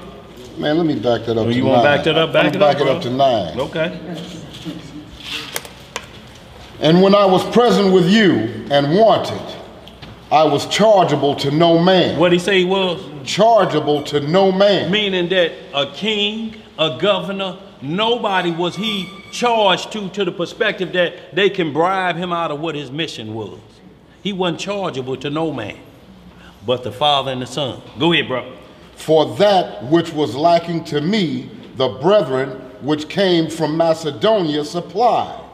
And in all things I have kept myself from being burdensome unto you.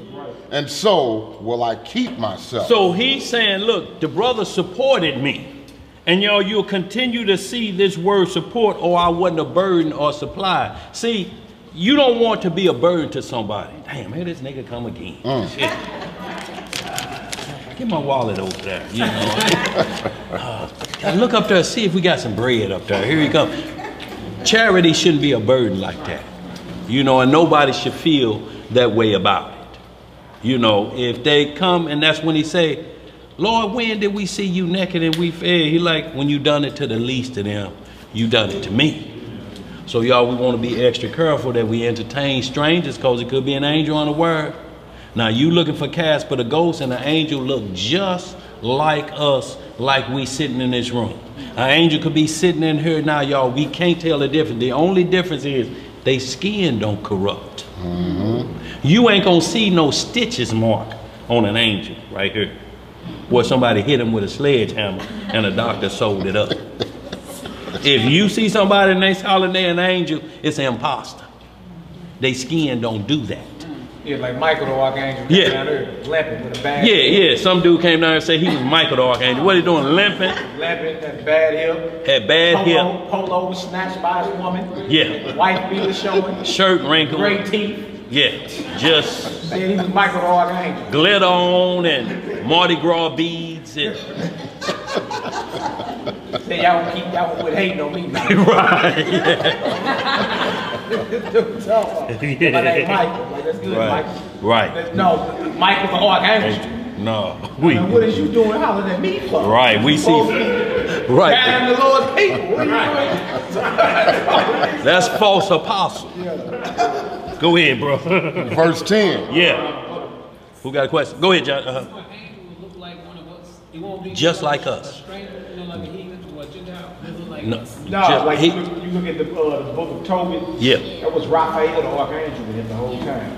He told me, his father asked him his name. He's like, my name is Azariah from tribe so. They ain't even know. They ain't know that they got back from the trip. And he was like, look, I'm Raphael. I'll be in the presence of the Lord all the time. You know what I mean? He told me keep the commandments the rest of your life over here, and you do well. And then they looked up and he vanished. Yeah. That quick gone. Third book of Enoch. But he gave his lineage as if he was Israelite. Yeah. You feel me? He was like, yeah, I'm from the tribe. And his father wanted to know who he was before he sent his son away. And he was like, I'm Azariah, the tribe of this. Yeah. My father's this. Oh, okay, yeah, I know your father now. Right. You know, like, all right, that's what's up. And he guided his son all the way to get his wife. His son was also going to get some money that he had left. That's right. And then by the time he got back, he was like, man, hey, I can call that man in here, man. I want to thank him. And he straight told him what it was. It was like, look, I'm Raphael the Archangel. I'm the one that's been here the whole time. That's right. You know what I'm saying? Yeah. I go in and out the presence of the Lord. So that's the book of Tobit. Yeah. Excellent story. The stranger that went with him, be careful to entertain strangers. Entertain strangers. Yeah. Meaning he didn't know him until he got to reveal himself. And he didn't know, oh, that's my partner at the tire shop. Right. He just somebody that was like, I'll go with you. He's like, well, hold on before you go. Who is your father and what house you come out of? Ran down to the Israelite household. Oh, okay, yeah, I know your father's them. Well, look, guide my son on over here. Tell me what your wages are. I got you. That's right. Now think about this too. An angel can manifest as a Gentile. Reason being because it was open up to them. It's not who he's manifesting into, it's what message you're hearing from. Because if any angel come to us and preach not this gospel, so if he transformed to a Gentile and tell them, no, I'm in the image of Jesus, that's a false apostle. That's a false, because angels were created before Adam. So way before the tribe of Israel come into play. So you can't focus on that all angels have to look like Israel. Angels were created way before that. So their transformation fits every generation that they're in. If they come at that, that's why I use the word stranger and not strange. Stranger is anybody that's outside or foreign to the body or house of Israel. Angelic beings are foreign to us. They don't hang around us every day. We are terrestrial. They are celestial. They're strangers to us, but we keep the same embodiment of laws. A government, they just in a different realm. They're in a supernatural realm. We're in a natural realm trying to get to just preternatural. And that's with the Holy Spirit, and it just takes us outside of the normal. You understand what I mean? You got natural, preternatural, and then supernatural. If you die before the Messiah come back, you'll be resurrected supernaturally, either to eternal damnation or to life evermore. But you're going to be supernatural. And if you don't die before the Messiah get back, this flesh going to change right before your eyes. It's going to be the same flesh. It's just going to be supernatural. You can cut yourself and it'll heal right back up. Because we still have to have Israel reproduce children in the kingdom of God. That have to happen. That's why I say there's no marriage for the resurrection of the dead. They'll be brothers and sisters. But the living that remain through tribulation and the second coming will reproduce children. That still has to be fulfilled. That was never fulfilled in the garden. Adam them sinned the first go round. Every child out of that was born with the flesh to go see Austin Lane. And that's the funeral home here, the biggest one. After that, everybody went the way of death. Every soul that hit this went the way of death and corruption, except the Messiah. His flesh never saw corruption. He never went into rigor mortis. You will though. After 72 hours, you locked. Until they break you back down and put them hands right here. Maybe a finger or two like this, where you land stuff like that. But you gone. Not the Messiah though. Because he wasn't born with that. Those 23 chromosomes of his that came from his father was supernatural in flesh. It couldn't corrupt. That's what set him apart. He was a born miracle. Not like these other camps try to make him like he was born like me or you. Then how is he going to forgive sins and he a sinner? He didn't allow sinners to forgive sinners. When Moses made the cross, that Nehushtan in Numbers 28, that first cross that we see, it was for our sinning. Look at that. And then it said the Messiah will be, John 3:13, same way, will be held up on a cross the same exact way. But that cross was starting to be worshiped in 2 Kings 18. King Hezekiah had to destroy it, and he always make them eat it. Just like the Molech was destroyed at the Mount Sinai, and they had to eat that. When Moses went up, they started worshiping Molech, grounded the powder and eat it. Eat your sin. That's what sacrifices was. You didn't just throw that meat away. That meat wasn't just thrown away. You didn't slay 1,000 oxen and no. This was sin sacrifice, and then you enjoy that offering. This is for my body. When the disciples up there, take ye and eat, so you can live. Let's get some more. What we at? Oh, L9 got something?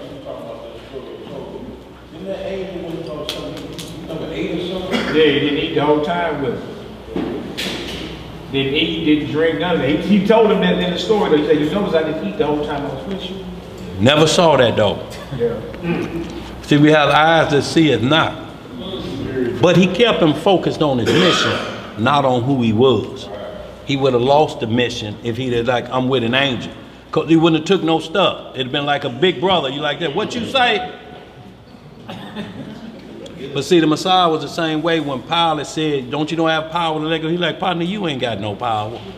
I can do this. And 10,000 legion of angels will come in here and take Rome now. But it's past that point. Do what you got to do, sir.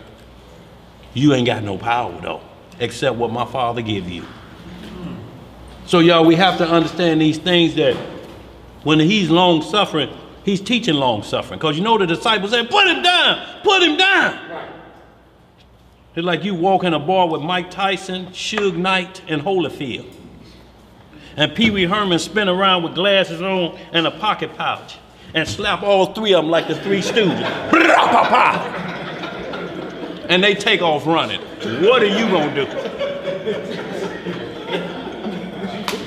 I mean, hit the door. And he asks, you want some of this? You gone too. Oh, what we at, bro? Right there. I was kind of back and forth for a second with these, I guess, comedics or gyps or whatever they want to call themselves. They was saying that when Christ said, take my body, this is my body, you know, this is blood, they trying to say that he was teaching cannibalism. Yeah. See, but you never heard him say he sliced himself once, like the Baal priest did in that battle down at Mount Carmel, when they start cutting themselves and slashing themselves. Satan requires this, so you can prove to everybody that you're working with him. He say, mark yourself. When you join them fraternities, what they do? They put a brand new Messiah mark us in our heart. I ain't gonna let you walk around with a cross branded on you. Had a brother down here, didn't he? What he had tattooed on there? He had the name of the Father, and don't even know what he got tattooed. Look, now he got no regrets. Because he didn't know what he had tattooed on her. It's spelled wrong. He don't even know, and you got it tatted on her? Like you trying to impress us? No, you got no regrets. No regrets been spelled wrong. Where we at, bro? We're in the book of 2 Corinthians, chapter 11. Hey, Daryl, that's John 6 they talking about. Yeah. When he was talking about eating my flesh, yeah. Drinking my blood. So they say he promote cannibalism with that blood. Your Messiah promotes blood drinking and flesh eating. That's John 6. But look, if all you gotta do is finish the story. He tell you what I've been speaking the whole time. Is spiritual. Right. Yeah, they want to try to talk all fast and try to laugh. They keep coming back. They keep saying the other day, he's coming back. Yeah. And now then they talking about. One of them saying like, they don't believe that man came before the woman. He like, that sound like some homosexuality, two men. I'm like, y'all, man, yeah, but I mean, in the beginning, how was it created? Right. Like the chicken came first or the egg. Right. You feel me? Or anything. Right. With, like he made, if you go back to the creation story, whatever he made with a seed in it. Then reproduction started. Right. So it ain't just like the man from the woman. Go back to the plants. They were the plants. I was saying the earth. You know, yeah, they were creation, like from the beginning. You know, that was a seed. You know, coming up. You know, with the Mother Earth. You know. Yeah. But they don't want to hear it, so. Well, right, and you know what they're trying to do. But the deal is, you were sharp enough to defend what you believe. Right. See, as if they'd have got you to doubt, and you've been like, I ain't never seen that before. It do sound like that. At that point, it's a major problem. Right. You just chasing the next best thing you heard about. I'm a Hebrew, and you're not following up on what you need to do, because now your battle is against all the other people worshiping other gods. Not to combat them, but to take them away from it and see, do you want life? That's the first thing you got to make. That charity you got to offer them. It's second, third ammunition. When they kick against the prick or cast your pearls before swine, you got to cut it off at that point. But you can't decide, no, I ain't going to go to them. Unless them is telling you, we'll kill you if you come over here.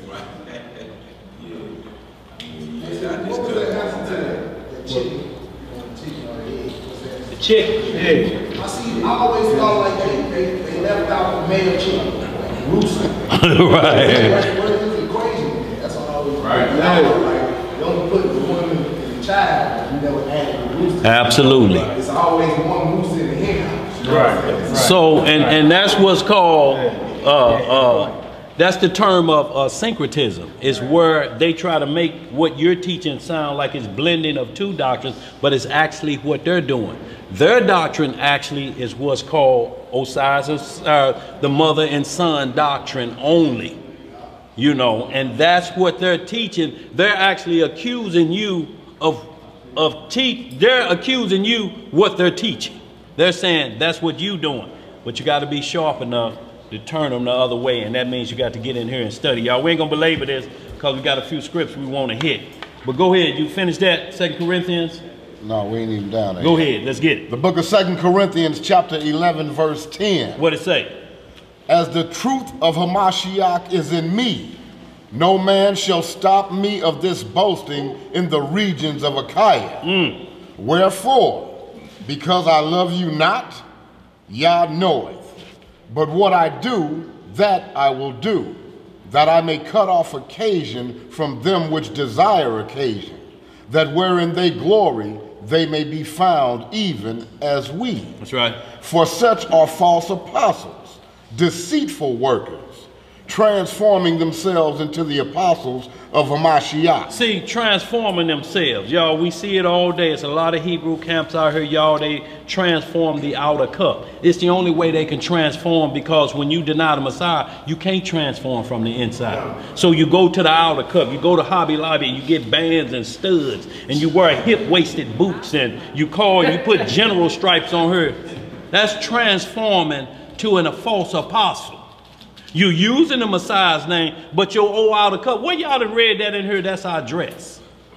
Yes, and then a big hexagram this big on her, on your chest. You full of the dark side, and you're saying we're preaching Christ. No, you ain't. Hey, that one boy got a door knocker on his forehead. A door knocker. I'm talking a literal where you used to like on the monsters. Don't. He got it on his hat. Just more and more things to try to make you think. We transform into angels of light. You're transformed into superheroes. Wannabes. Go ahead, bro. Verse 14. Right. And no marvel, for Satan himself is transformed into an angel of light. So it's saying if you see these things, don't even trip off of that, because Satan coming that way. Satan can't come eternally to help you out. He comes at marveling. He comes as what you really lusting after and want. When you watch the show Lucifer, he look him right in the eye. Come on, tell me what it is you really want. He could be there with a pistol like this to really kill him. He just look him right in the eye. What do you really want? Well, I always wanted to be a Boy Scout leader. He get them to tell the intent of their heart because he's playing the father. And then when they snap out of it, what I just say? Oh, nothing, and he scurry on off. But he don't look like horns and pitchforks. He come unaware where you least expect it. Go ahead, bro. Verse 15. Therefore, it is no great thing if his ministers also be transformed as ministers of righteousness. As ministers of what? Of righteousness.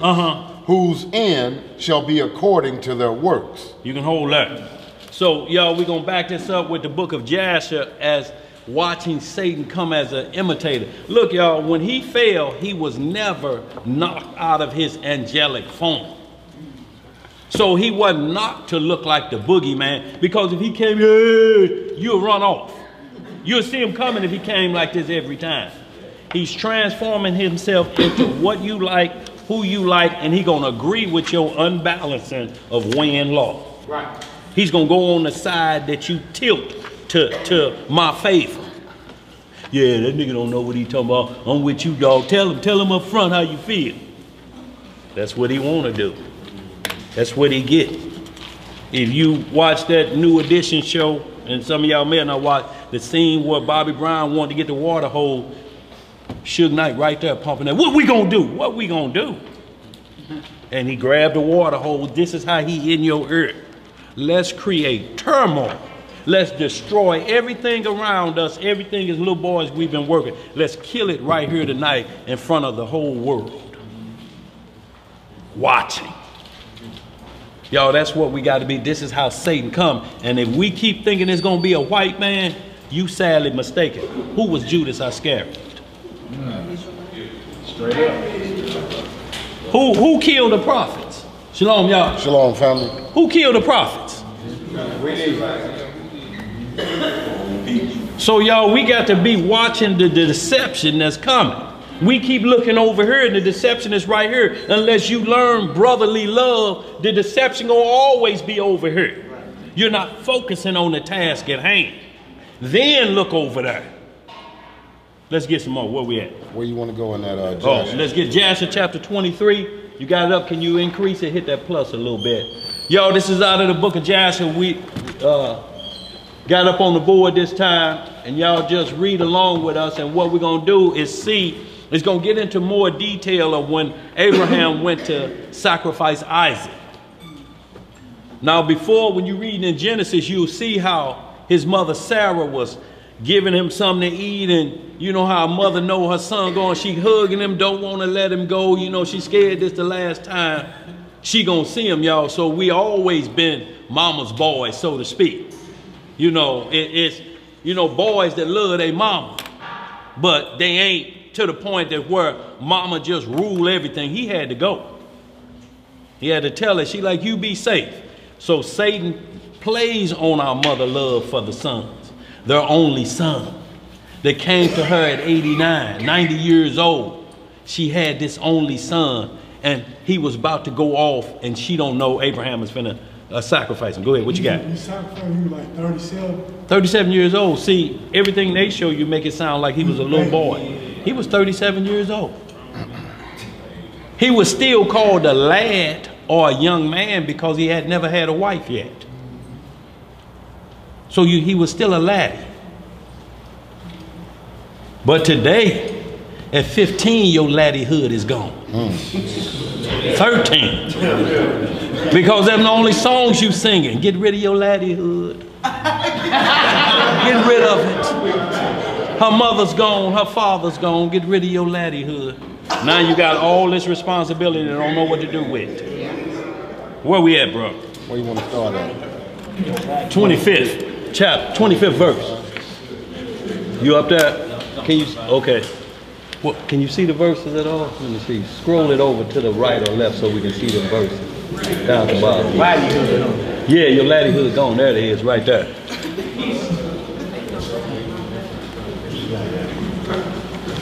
We're reading in the book of Jasher, chapter 23, verse 25. Y'all look at the board if y'all don't have it. Y'all, these is on Amazon, just like you order all the other stuff you like. Beauty supplies and mustache oil. These online. You have them shipped right to your door. Get your pretty boy look on with this. Yeah, go ahead, bro. Yeah. The book of Jasher, chapter 23, verse 25. What'd it say? And whilst Abraham was proceeding with his son Isaac along the road, Satan came and appeared to Abraham in the figure of a very aged man. Right. Humble and contrite and of contrite spirit. So he tried to present himself just like Abraham. An old man, humble and contrite. That's what he was trying to mirror, that trick him off his game. I got to come like he is. See, notice he didn't come no different way. Go ahead, bro. And he approached Abraham and said to him, Art thou silly or brutish, that thou goest to do this thing this day to thine only son? For Yah gave thee a son in thy latter days, and in thy old age. And wilt thou go and slaughter him this day because he committed no violence? And wilt thou cause the soul of thine only son to perish from the earth? You see how he trying to run that game in his ear? To change, to take him from going and do this? He's trying to, that second mind doctrine, trying to get him off his game. He running the same thing Satan ran to the Messiah in Matthew 4th chapter.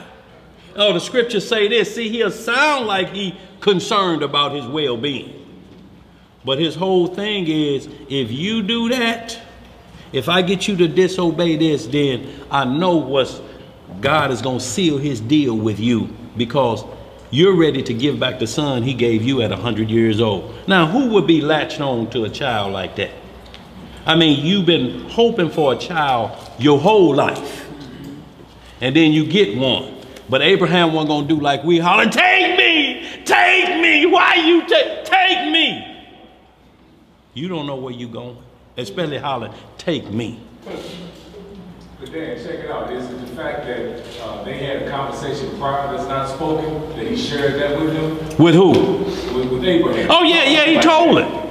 Yeah, he told him. And just come up to a man and start talking out the blue. Like, I know what you're finna go do. Yeah. That's already one side.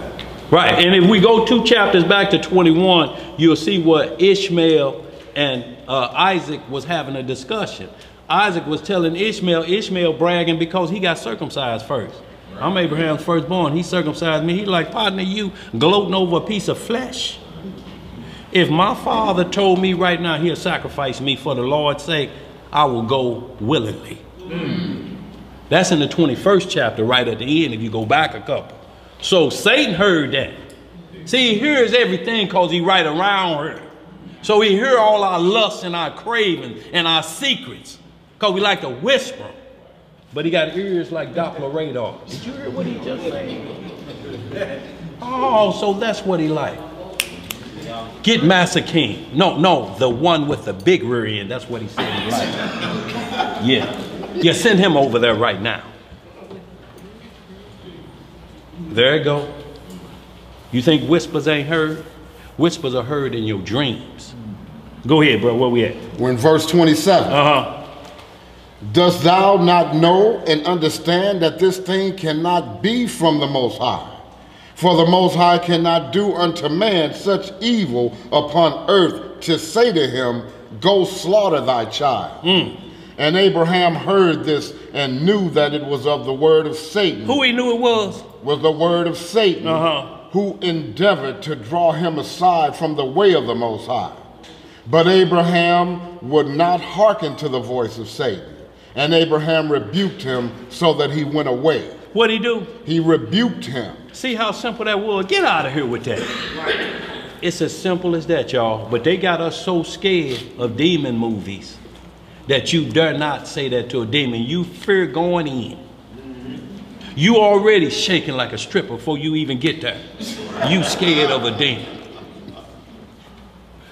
That's what they looking for. The Messiah wasn't scared. He walked right up on the demon. Let him go right now. They come out of him. You here to torment us before the time? Right. He like, no. Yeah, y'all know when the time. There's a herd of swine over there. Go jump in them and get away from around there. But turn this boy loose. And they did. Y'all, these are the power and miracles that people are trying to make us think is Hollywood or fiction. But ain't nobody else on this planet talked about doing miracles like that. They always got little small substitutes.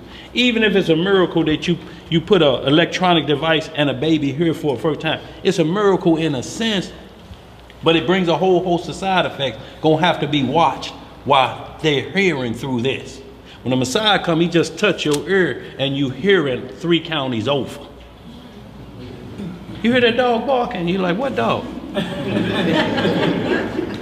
Ears is right now.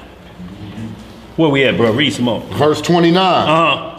And Satan returned and came to Isaac, and he appeared unto Isaac in the figure of a young man, comely and well favored. You see how he come again? Just like you are. So y'all, you have to be careful. Look at yourself in the mirror, because that's who Satan coming after. That thing you don't like when you look in the mirror and you cuss yourself off for doing wrong thing, but it only lasts till you turn around and go back out the door. Go ahead, bro. Verse 30. And he approached Isaac and said unto him, dost thou not know and understand that thy old silly father bringeth thee to the slaughter this day for naught? He like, how stupid are you? Your daddy finna kill you. And you ain't got a clue. But he ain't got a clue of verse chapter 21. He knows about it, but he don't know Isaac know he heard or that he was around. Isaac don't care if you heard it. I said what I meant. If you heard that in chapter 21, I said what I meant. Let's read some more. Now therefore, my son, do not listen nor attend to him, for he is a silly old man. And let not thy precious soul and beautiful figure be lost from the earth. And Isaac heard this and said unto Abraham, hast thou heard, my father, that which this man has spoken? Even thus has he spoken? And Abraham answered his son Isaac and said to him, take heed of him and do not listen to his words, nor attend to him. For he is Satan. For who is he? He is Satan. Right. Endeavoring to draw us aside this day from the commands of Yah. See, that's the whole thing, to draw you from what? The commands of Yah. Which would be what? Disobedience. Right. Transgression of the law. That's his whole job, is to turn you from what you were ordered to do. He ain't here for nothing else. He ain't here to help you out, put your children through school. He here to make you break the commandments. That's his job. He ain't gonna never be favorable like this show trying to make him, that's coming back on very soon. That where you have sympathy for the devil. And like he doing a few good things. He's solving a few murders, but in the same breath, he's still Satan. He's still Satan. He's still talking that I'm a fallen angel. Go ahead, bro. And that's wild. So no matter how good he's looking, right? If you know how good he's smelling, right?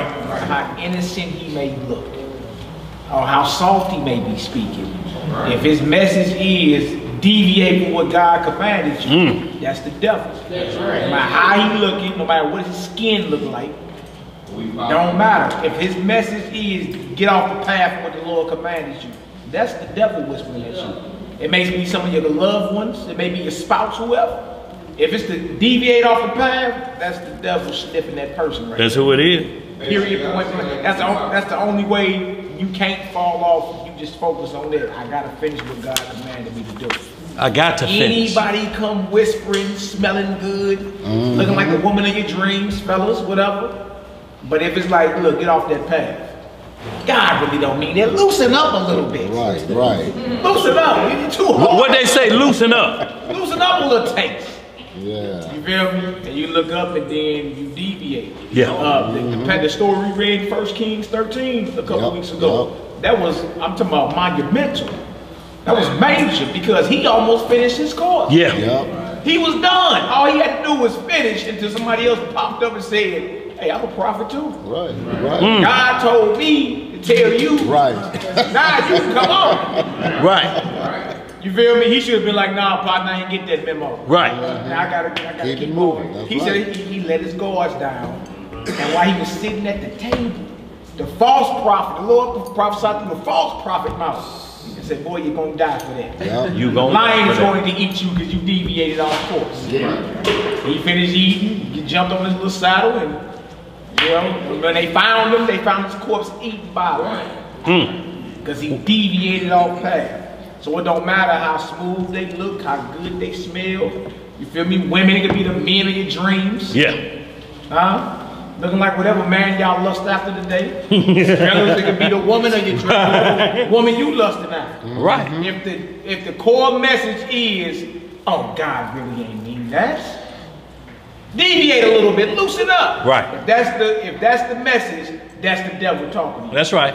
And look, Abraham wasn't in his feelings. He had enough spiritual understanding and faith to know, look, son, that's the devil. No matter who that is, that's the devil talking to us right there. That's right. Under no circumstances, y'all, and you do it every day. If you're a single man and you see a woman and first thing you do, you're in a restaurant, she all in pork, shrimp, jeans cutting up between, but you like what you see. You done overlooked all of this work that I got to do right here. And here your game starting on this. Your game right there. And you done overlooked all this work right here. You did, because they're telling you up front. I eat pork, and what my auntie got me for Christmas, you ain't believe. You ain't focused on none of that. I'll deal with that later. I can get out of that later. No, you can't. No, you can't. You gonna be doing that. You gonna have Rudolph nose on and reindeer ears and hoping your brothers don't see you looking out the window. Atlas on, yeah, that's what I mean. Hebrews will put you on Facebook. Right, what you got, bro? So, the devil's spirit, right? Can jump into any one of us at any time if we don't stay dirty. I mean, it's all time running, but that means I gotta stay dirty. Me, individual, I need to stay dirty. You have to. Because look, it's certain individuals that Satan dealt with personally. He dealt with Judas Iscariot personally. He told the demons, no, I got him. I got him. The Messiah had to pray for Peter because he said, Satan sought to sift you like wheat. He got in a couple other people. And who Satan gonna relinquish all his power to is the Antichrist, who's his son. Because he's mimicking the Father. He's saying, I'm going to turn everything over. I'm going to turn all of the wickedness I use to bring the angels down, a third of them. I'm going to give that to the Antichrist. I'm going to give all that power to him. He going to work wonders. He going to make you think he God on earth because he's coming just like the scripture. You ain't going to know who the Antichrist is, the way things are going and set up and what he's going to be doing until he claim who he is. And you look in the sky and see the sun and the moon, or the moon, whether he come at night or in the morning. If you see it up there and them ordinances are still lightning in their course, he's an imposter. If he make another demon look like your grandmother coming back and you favored her forever, that ain't your grandma. So knowing I'm a Jew ain't enough? Huh? So knowing I'm a Jew don't guarantee salvation? Nothing. It brings more drama on you. It brings more drama on you because you know. So now you got a mission. Beforehand, you ain't got no mission. You just collateral damage. He just using you as money for the retail stores. You got a mark from Satan. You on the hit list. Let's read some more, y'all, because we got to get caught up. Ain't got enough about 45 minutes. Go ahead. We're in verse 34. What it say? No, I want you to go ahead and jump down. We finished that. We see the course that Abraham told Isaac. Don't listen to that. Let's get down to verse 79 because it matches up with Genesis, y'all, where Sarah died under the same distress of her only boy was dead. And y'all, mothers could understand this. This my only child.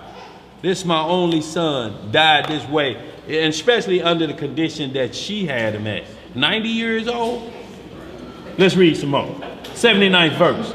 We're in verse 79. Hold on, let me see. What did I say first? 70, I want to get right where Satan came. No. 71 or 72? 76. 76 what I want. Verse 76, y'all. Pull it up on there, 76. Y'all, we gonna, now he's at Sarah. He tried it with Abraham and Isaac and couldn't move him. So he came to the woman now. That same thing he did in the garden. He couldn't move Abraham, he couldn't move Adam. So next he go to the woman. That's his pattern, y'all. That's how he go. That's why the household have to be solid. If you ain't teaching nothing in your household, but you listen to me, get in there and cook something, shut the hell up. Satan gonna have mastery over you. What I tell you, cook what I ask. And you know the only thing is gonna be, you're gonna have to put the whoopee fingers on it. That's the only way you're gonna get him, and threaten to cut his throat, which gonna have you what? In the penitentiary for the rest of your life. Where we at? We're at verse 76. What it say? What's up, babe? Right. Speaking in them baby tongues. Huh? Mama know what she said. You see, it's quiet now, don't you? She was saying, give me my pop. And she gave it to her. She heard what she was saying.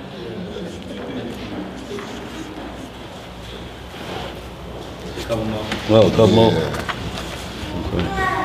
Or even that when Satan turned into a brook. When Abraham was on the and not only that, he does what's called mirages too. Yeah. When you think you see something, it's just a mirage. Look, hope is evidence of things seen and unseen.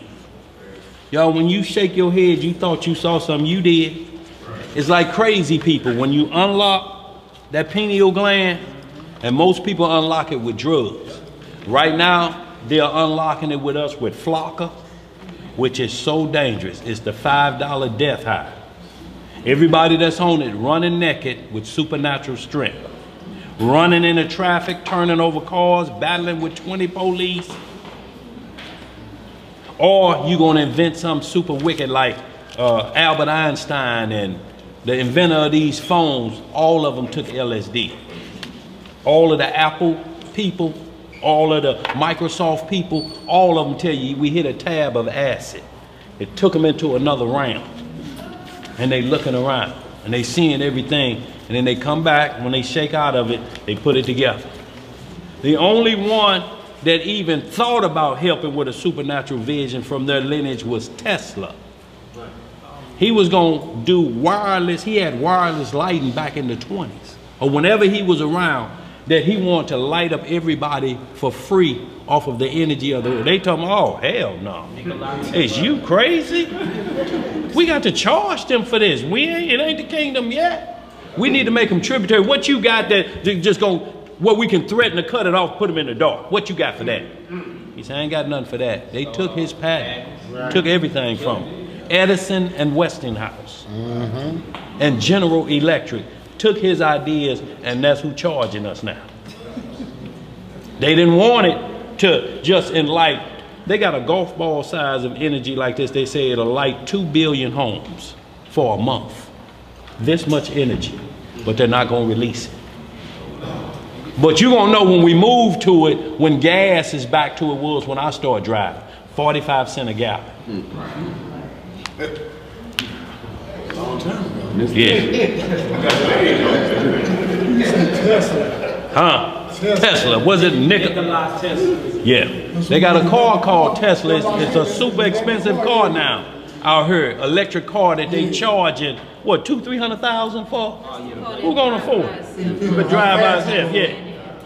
Yeah, yes sir. Go ahead. I was so mentioned to go to see a movie about Tesla that Hugh Jackman was in, and Tesla showed him how to move a person from one place to the next. Yeah. Without being, so he was remaking a person over and over and over. That's how he Tesla was a real person. Oh yeah, no doubt about it. But he wanted to do right by, and they told him, no, you can't do right in this kingdom.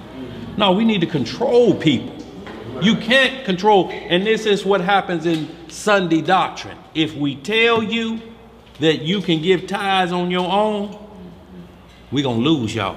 So they threaten you. Will a man rob God? Ain't that in the Old Testament that you told me was done away with? And you scaring me with it? But because you don't know the difference between Old and New Testament, you scared. I don't want to rob God. Give me my purse over there. Mama, with this envelope that say our rent money, the last of it, so we don't get put out, give them that envelope. Yeah, baby, God will bless us. That's what the pastor say. And then you sitting on the front, sitting on a suitcase, waiting for somebody to pull up in a truck. And when you take the first load to wherever you got it, the vultures is waiting. And when you come back, the rest of your stuff is like pickets. And the neighbor ain't seen nothing. You didn't see who got my wash and dry? No, dog. No, dog, ain't seen nothing. Man, they must have got it when I was talking to my cousin Earl. Earl, did you see anything? No, dog. And you like you black mother. Go ahead, where we at, bro? You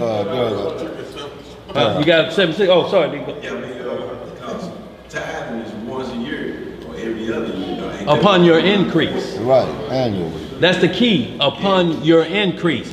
But a lot of Israelites was trying to get out of having an increase. That's why he put a 3-year mark on it. If you got Earl's Chicken Shack and oil change, after 3 years, if it ain't making no profit for you to give, you got to come up with something else. You can't keep getting a tax refund or bail out because you ain't producing nothing. So if you make shoes, you got to make the shoes that where you gonna give a percentage, but it has to be upon your increase. If you have no increase, you can't give because it's gonna tear your house up. Yo, we can't live down here. Ain't no beds or cots down here, ain't no private rooms, and we ain't showing it to nobody. We pay amount, and when we done, we up.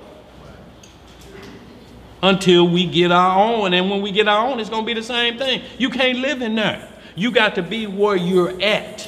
That has to be taken care of first. Everything has to be taken care of first. So this is not begrudging to you. That where you got like, man, light bill, the pastor talking noise. My car no 2 months behind and the pastor talking noise. Here, pastor. Now you go home. Who you gonna be mad at but God?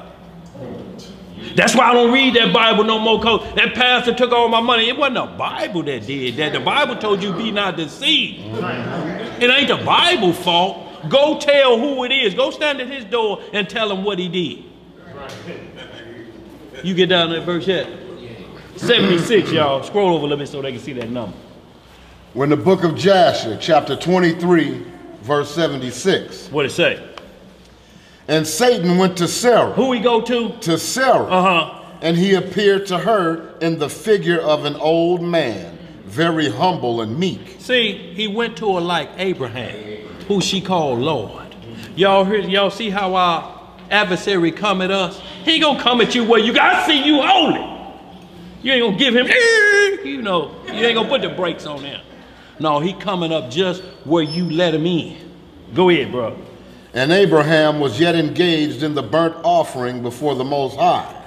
And he said unto her, dost thou not know all the work that Abraham has made with thine only son this day? See, he's letting her know. Read the rest of that. I'll expound on that if you read that verse. For he took Isaac and built an altar and killed him and brought him up as a sacrifice upon the altar. And Isaac cried and wept before his father, but he looked not at him, neither did he have compassion over him. So you see what he telling her? And that husband you love killed your boy. Didn't even think once, just put the knife to his throat and cut that boy gozer out. You telling this to the mother of her only child at 90 years old? You see what he doing? He'll do it to women in their sleep. Come the same way. You know he cheating on you, don't you? And you get woke up in the middle of the night. What the hell, what? You cheating on me? Go, woman, take yourself back to sleep. I am. I'm going back to get that address and I'm going to wake you back up.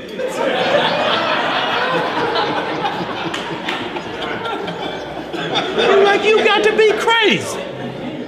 Not you in my dreams. No, he in her dreams. Go ahead, bro. Where we at? Verse 78. And Satan repeated these words, and he went away from her. And Sarah heard all the words of Satan, and she imagined him to be an old man from amongst the sons of men who had been with her son, and had come and told her these things. Now, what's the difference between Abraham and Isaac and how Sarah responded? She fed into it. She fed into it. Not once did she say, get out of here. Get away from her. He got on that emotional side. He knew what he was doing. Pulled her into the trap. Your boy did. Not once did she say, you know what, the Lord gave me that boy at 89, 90 years old. I know I wasn't going to have no children. If Abraham is doing that, then it is what it is, devil. Get out of here. And he'd have left, but he got on that side. Because when you read earlier, you'll see how she didn't want to let him go. She giving him everything. And take this with you. Hold on, baby. Hold on, baby. You may get cold out there. Take this with you. Now call me when you get there. Don't make sure you call me when you get there. And I was like, hold on, mama. We going to do work of the Lord. Read some more, bro. Verse 79. What it say? And Sarah lifted up her voice and wept and cried out bitterly on account of her son. And she threw herself upon the ground, and she cast dust upon her head. And she said, O my son, Isaac, my son, oh, that I had this day died instead of thee. See, ain't that? Take me, Lord, take me. She's 127 at this time. She done lived her life, so why is she hollering, take me now? I'm at the end of my rope. No, it ain't about you being at the end of your rope. Yo, so when we heard take me and a mother hollering over cat, it ain't started yesterday. Same thing she hollered. Take me. Why couldn't I have died? Go ahead, bro, read some more. And she continued to weep and said, it grieves me for thee, O my son Isaac. Oh, that I had died this day in thy stead. And she still continued to weep and said, it grieves me for thee, after that I had reared thee and have brought thee up. Now my joy is turned into mourning over thee. I that had a longing for thee, and cried and prayed to Yah till I bare thee at 90 years old. What'd she say, 90 years old? Oh, go ahead. And now hast thou served this day for the knife and the fire to be made an offering. But I console myself with thee, my son, in its being the word of the Most High, for thou didst perform the command of thy Elohim. For who can transgress the word of our Elohim, in whose hands is the soul of every living creature? So now she coming back when she know the power is completely gone out of her hands. Now she acknowledging the Lord. But this wasn't new with Sarah. Sarah laughed when the angel told her, you're going to have a son in 9 6. A son at 90. My womb been dried up. What are you talking about? He say, oh, you laughing? That's what Isaac mean, laughter. Go ahead, bro. Where we at? Verse 82. Thou art just, O Yahweh, our power, for all thy works are good and righteous. For I also am rejoiced with the word which thou didst command. So I want you to jump down to verse 86, and we're just going to catch this up to the end, y'all. Then we're going to move on because we ain't got about a half hour. So what we're seeing here is that she's coming back into her right mind. It's going, it's coming.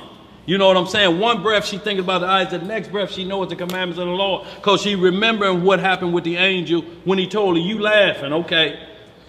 You running your mouth, okay, we'll see. When the Lord come to you, we're going to straighten all this matter out. You won't laugh, you laugh now, but you're going to cry later.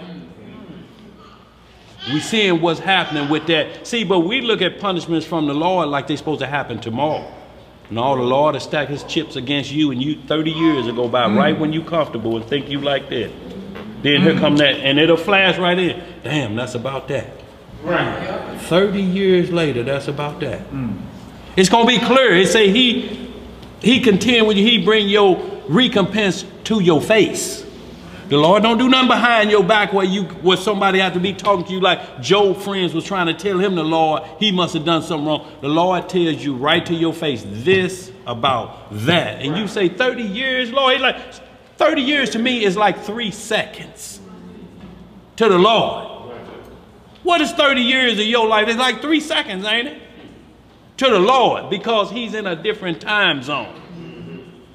That's why whenever he punishing second and third and fourth generations. This going to your great-great-grandson, he gonna end it. Of this foolishness y'all up to. 4th generations on this one. So what does that mean? If you live 50 years and then you have a son. He lived 40 years and then he have a son. And then you got 2 more generations to go before this curse stops. And then we be talking that noise. You ain't gonna be done because your daddy wasn't done. You ain't gonna be done. Where we at? We're at verse 86. What it say? And behold, Satan came to Sarah in the shape of an old man. Bring it up, sir.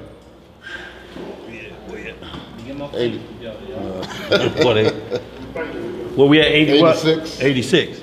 You went down, yeah. Okay. Verse 86. And behold, Satan came to Sarah in the shape of an old man. And he came and stood before her. And he said unto her, I spoke falsely unto thee. For Abraham did not kill his son, and he is not dead. You hear this? Boy, who do this to anybody? Who scares somebody like this with a bad heart? The devil. I'm like, you got a monster mask on and your mama on oxygen and blood pressure messing her heart bad. She walking like this and you behind her with a scary mask on. And you trying to explain to everybody else I didn't think it would kill her. Right. Go ahead, bro.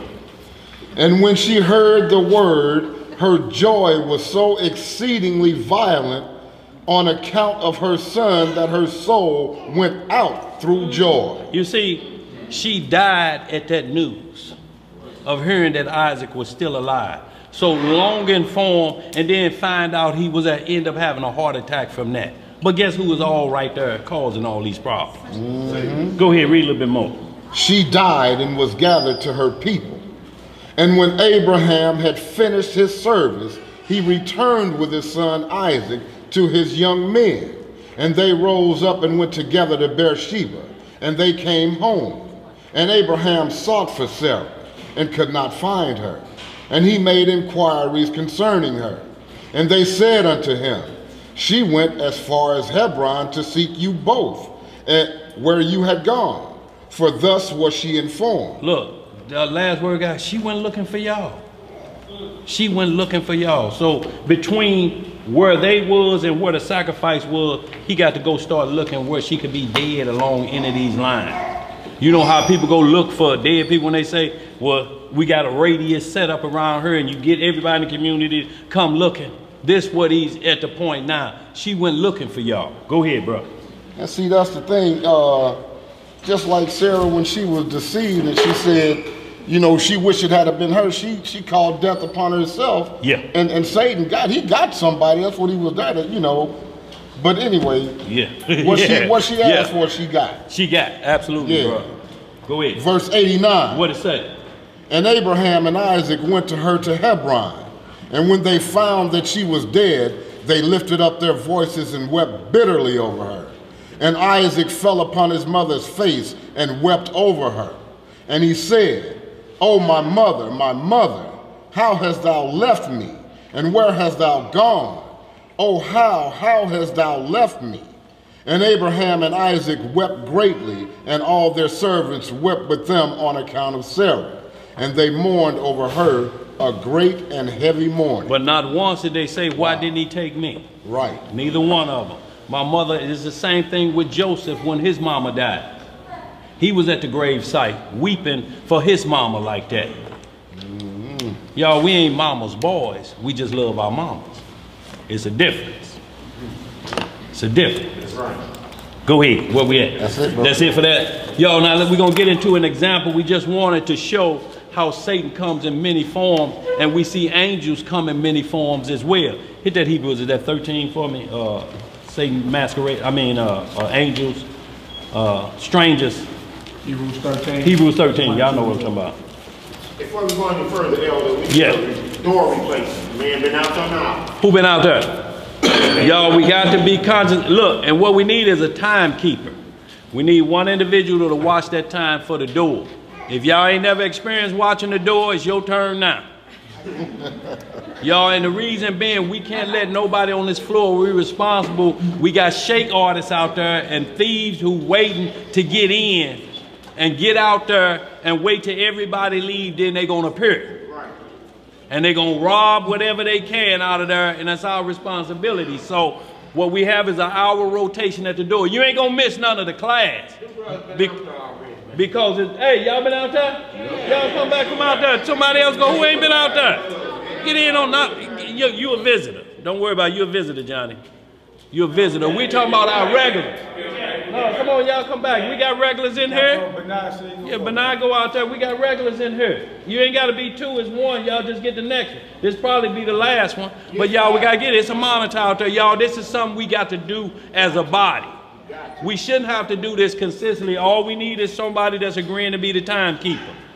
Mark your time, who's down there, whoever decide to do it, we're going to say, we need a timekeeper. You raise your hand, you keep that time mark. Every hour we go relieve them of that door and they come back. Yes, sir. Yes, sir.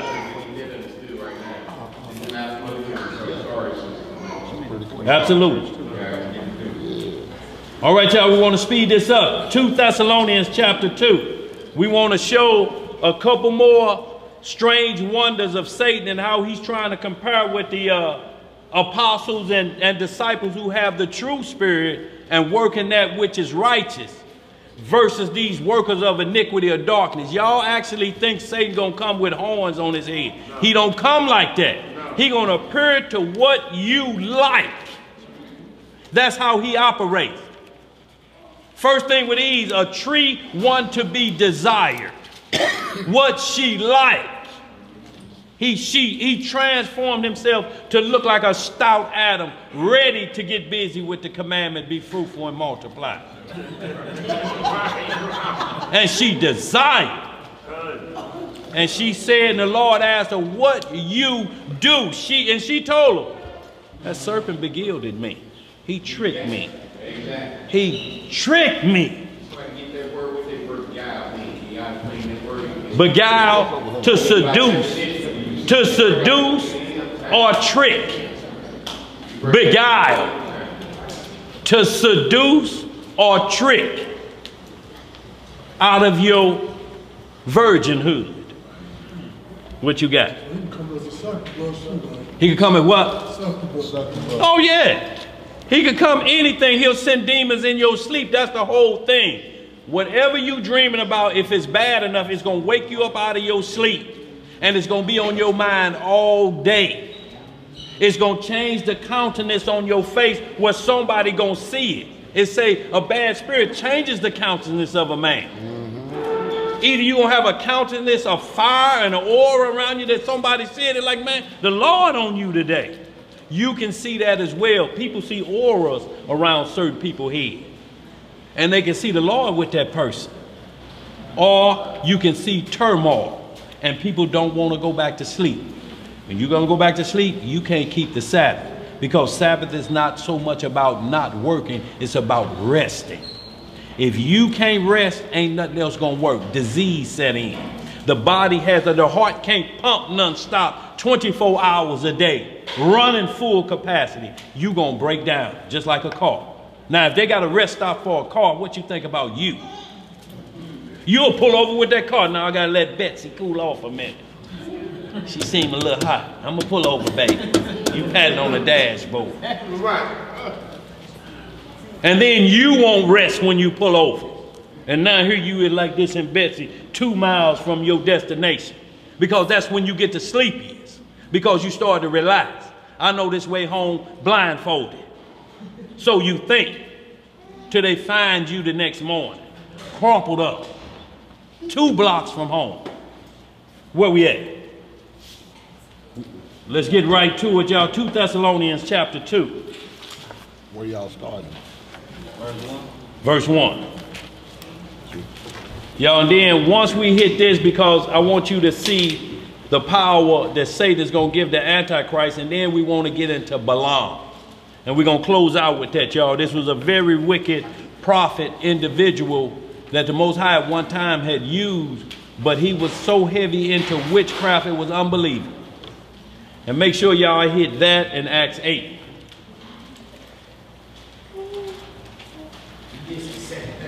Yeah.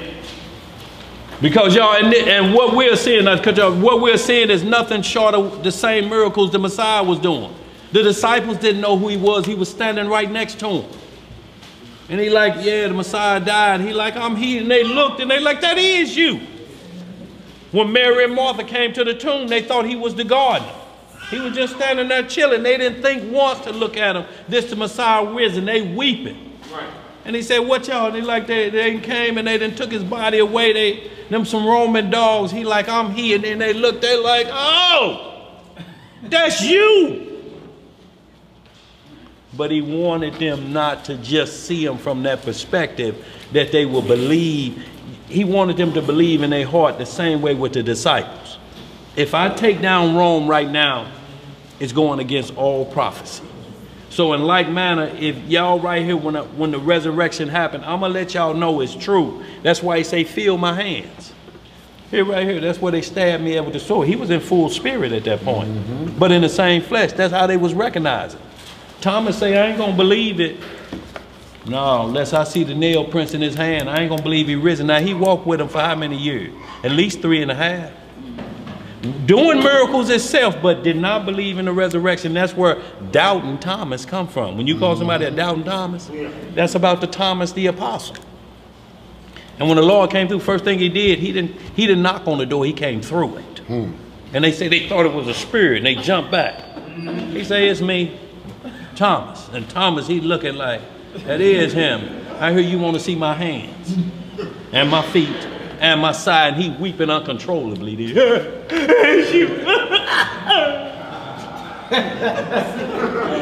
You shame not. Where we at, bro? 1 Thessalonians chapter 2, verse 1. I'm sorry, I'm on second, my bad. They sharp up in here. 2 Thessalonians chapter 2, verse 1. What it say? Now we beseech you, brethren, by the coming of our Lord Jesus Christ, and by our gathering together unto him, that ye be not soon shaken in mind, or be troubled, neither by spirit, nor by word, nor by letter, as from us, as that the day of Christ is at hand. Is at what? Is at hand. So we see that they're giving out the message about the be not deceived again. The word is be not deceived. See how he's putting it on you? He's not putting it on you to go to nobody else. He's telling every individual, be not deceived, because he coming. You already had examples of him working. You had your brothers trying to portray that they was the Messiah. So you getting full knowledge of how he's coming. Iniquity doth already work. So it ain't like it's going to catch you by surprise. You see people claiming they the Messiah and the sun and the moon still up. How is this going to catch you by surprise? Unless you want it so bad you ready to believe a lie. Let's read what it say. Let no man deceive you. Let no man do what? Deceive you. By any means. By what means? By any means. Any means, y'all. That means any means. We just had a perfect example of means about a son. He's transforming. He's going to play on your most wicked and vulnerable, I should say, lesser power of spirit, so to speak. He's coming after that point that needs to manifest. That part that needs to grow. You may be stagnant. You may be holding back on that. Don't want it to prosper like it should because you may have to do a certain walk. Well, he's coming for that weak point. He don't come no other way. Water finds the weak point and comes in. Starts with a little bit of crack that you should have sealed long time ago. Now you running with a bucket of epoxy. Too late. No instructions on that bottle say it stops a hole big as a manhole cover. You can't plug it up with that. Too late. Go ahead, bro. Let no man deceive you by any means, for that day shall not come, except there come a falling away first. Except there come a what first? A falling away. So y'all, there has to be a great falling away first before we see the Antichrist. A great falling away. And what that means is everybody dropping off. Dropping off like flies. People taking the mark of the beast. Everything is happening. It's at a fever pitch. Nothing seems the same anymore. What you got, bro? We could be at the beginning of it. What we're doing is we're seeing signs that is happening. One of the signs was same-sex marriage. It said men will be given in marriage and given in marriage. So what side do you sit on for the bride and the groom and two men walking down the aisle? How you gonna look like you on the bride side? What that make you look like? That means you didn't accept Earl as a bride. You know what the honeymoon gonna be? Huh? It's still gonna be a honeymoon. Where we at? And that man of sin. And that man of who? Sin.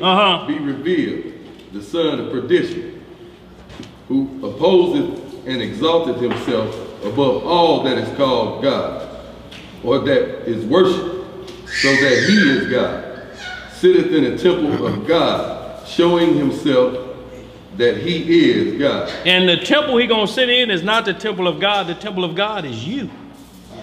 He's sitting in you, showing himself that he is God. You now promoting this. The Messiah back.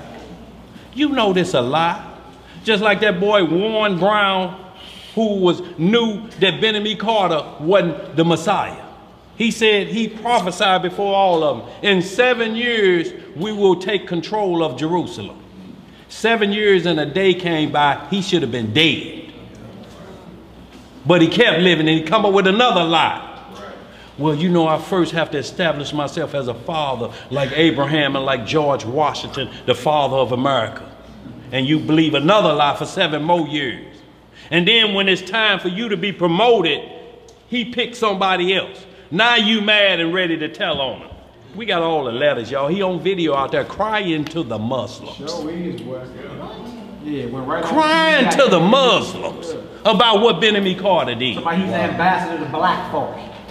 I've been chosen to be black folk ambassador. Man. But see, this because you wanted to believe that lie. Once 7 years should have stopped, he shouldn't have had no respect of persons at that point. You's a liar. But he had been part of the lie earlier when they was going over there on stolen passports, fictitious credit cards. Your name ain't Rufus Merriweather. What is you doing with that credit card with your picture on it? They snuck over there. And then they say, well, we did like Jacob tricked Esau, so we tricking Esau. Well, there's a part 2 to that. Jacob got tricked for 20 years. Yeah, at least tell the people, now Esau gonna get us back, y'all, probably minimum 20 years. Who ready for that? At least give him a fair opportunity. But he masqueraded as an apostle of light, but came with a cloak of maliciousness and tricked them into believing that and been dead ever since. What you got, bro? What about that temple they was built in Jerusalem? That what? The temple they was built in Jerusalem. the Antichrist. The temple that they supposed to build now. Supposed to push it underground. That's waiting to meet. That'll be a great wonder if it did just shoot up from underground. They can do it. We know they got holograms and different things to put it on satellite and make it look like it's really happening, or make it. I believe they're gonna make it descend down on a hologram and then hit the button on the one simultaneously. Pop, there it is. Because it has to be like what you're reading. It has to be coming down. But that don't happen to after tribulation. I mean, that don't even happen to after the kingdom. Go ahead. After the millennial period. Go ahead. My cousin's coming out of the Navy because they're forcing all of the officers to get the RFID chip. What's happening now? They're forcing all of the officers to get RFID chips. Where is this at? In the Navy right now. He's Oh, yeah. in the Navy because they're trying to force him to do that. Hey, I feel it. Yeah. The person is coming across as convenience, and that's how they're doing it still to the public. But if you're an officer, or they're trying to do it in the babies too. They're trying to instill the chip. You won't be able to purchase the seal without it. Because once the dollar drop out, that's what you'll be using. Absolutely. So y'all, we right at the door, like some people say, well, that was 100. How we know that wasn't 1,000 years ago? 1,000 years ago, you couldn't number every man, woman, and child unless they showed up. They can number everybody by satellite. They can track movements. And all they have to do is grab cell phones. They putting that into everybody's hands, so we getting everybody's name and number. And not only that, we building a profile off of you. We'll start answering the questions before you do. Google, how do I find out? How you know that? You should watch the movie The Circle. It talks about The Circle.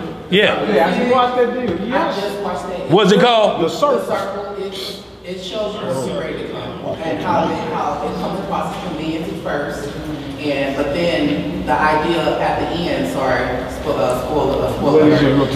They try to force it, you know. And that's what happens, y'all. But it has to be, y'all. The only difference, it has to be a free will deal. You have to be broke down to the point to where you just say, here.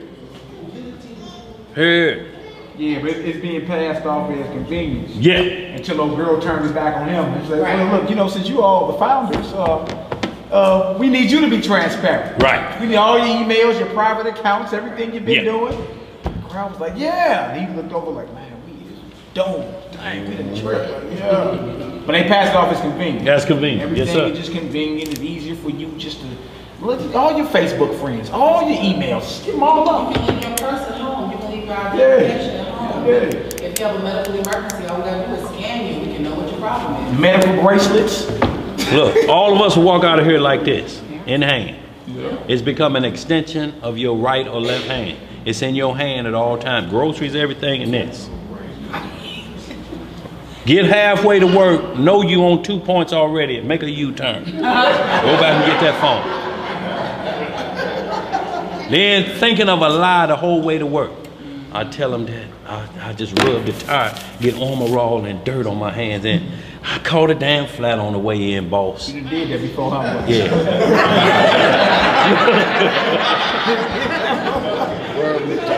Look, because that's what you thinking. Leave the phone at home.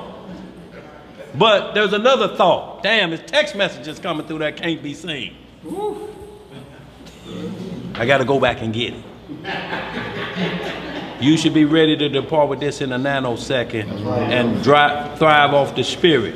A lot of times, bro, be like, man, I was just finna call you. We're going to have to start communicating that way. And the spirit going to let us know, bro, need you over there, or different things. And we just going to pull up then. We'll be like, man, I knew, I felt that. I'm here. Level of telepathy. You can call somebody before, they say, I just was thinking about you. That's not a mistake. You know what I'm saying? It's called telepathy, speaking without opening your mouth. Right. You feel me? Like the whole idea of computers and everything they get from the human brain. That's right. Sending and receiving signals. You know what I'm saying? Like we been at it, we just be looking at it, well, I don't tell nobody that I sound crazy. Right. You feel me? But how many times everybody here can call somebody and they pick the phone up and they say, I just was thinking about you. Right. How is that possible? You feel me? That ain't no phenomenon. It's just, you know, we highly spiritual beings. We just doubt ourselves on what it is. Right. And trust in these right here, y'all. We didn't trust in these 20, 30 years ago because they wasn't around. Your mama just told you check in sometime. You've been gone all day. Just come back and check in. And when you didn't check in after them instructions, you can't go back out no more to next service. You don't know how to come back in and check in. Where we at? Verse 5. What it say, Zeb? Remember ye not that when I was with you, when I was yet with you, I told you these things. See what the Messiah is saying? I told you already how he coming. I told you to get ready for the major deception. I told you already. And you gonna think you're gonna twist your lips on the day of judgment and say, when, Lord? You don't want him to put that back on you. Go ahead, bro. Verse 6. And know ye, and now ye know what withholdeth that he might be revealed in his time. For the mystery of iniquity does already work. So it's saying you're going to know when he's revealed in his time, but it's going to be his time. Like I say, y'all, we got to get out of this microwave generation. Every house we'll go in, there's probably 40 of us in here. 38 of these microwaves still got a number left on them where you snatch that door open before the bell rung. We can't wait. But you better wait till you see all the signs before you start pointing and saying this the Antichrist. We even had false prophets saying, who was the president before George Bush? He was going to be the last one. Then George Bush, because he was Ronald Wilson Reagan. They didn't understand the number system. It's for us the number of a man. Letters mean numbers, not 6 letters in each one of his first, middle, and last name because it's Ronald Wilson Reagan, each one of them 6. That ain't the deal. So you chased after that. Now we got Bush. He the last one. He run 8 years. It's going to be Obama. It's going to be Obama. Now you got the orange pervert up in there.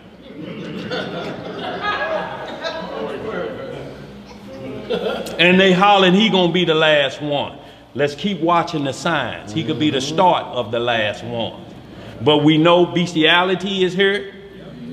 They're trying to get animal rights to marry them. And they just said the sex dolls will go on the market next month. Feel like human flesh, human temperature, and they don't talk back.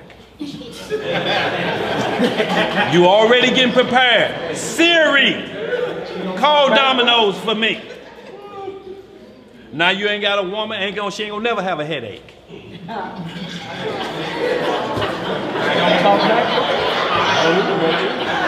Hey! And they gon' look, when they partner with the people out there and get the model you lust after, you get the Serena Williams model.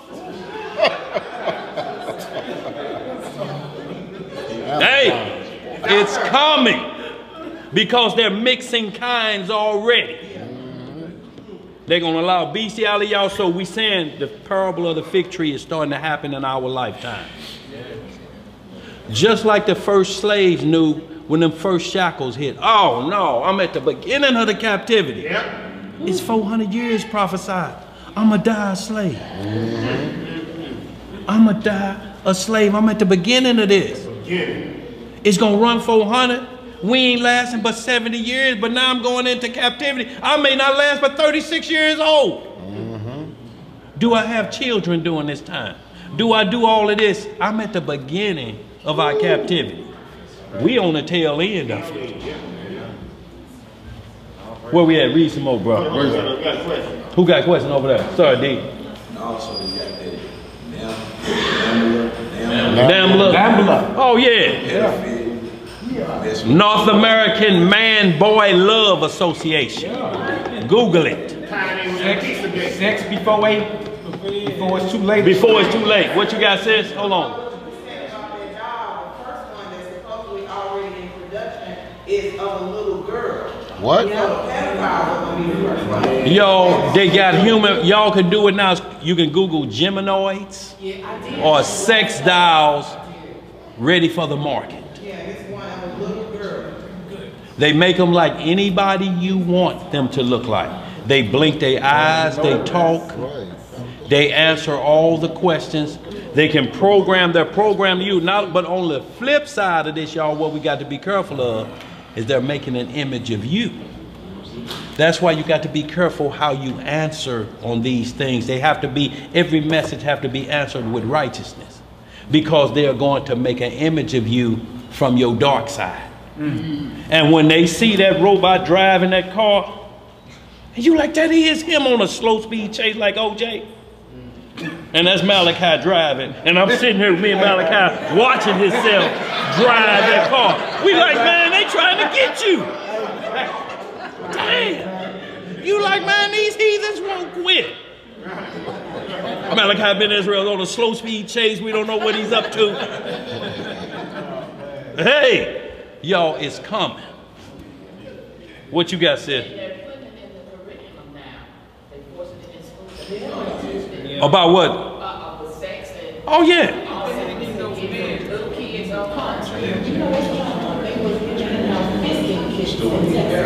Fisting kids. Fisting? Yeah, they put the fist up there. No, not like the definition we know about. Yeah. For the shorty's sake. Yeah. Oh, okay. Well, yeah, it's stuff out there on the net now. Y'all got to understand the tree of good and evil.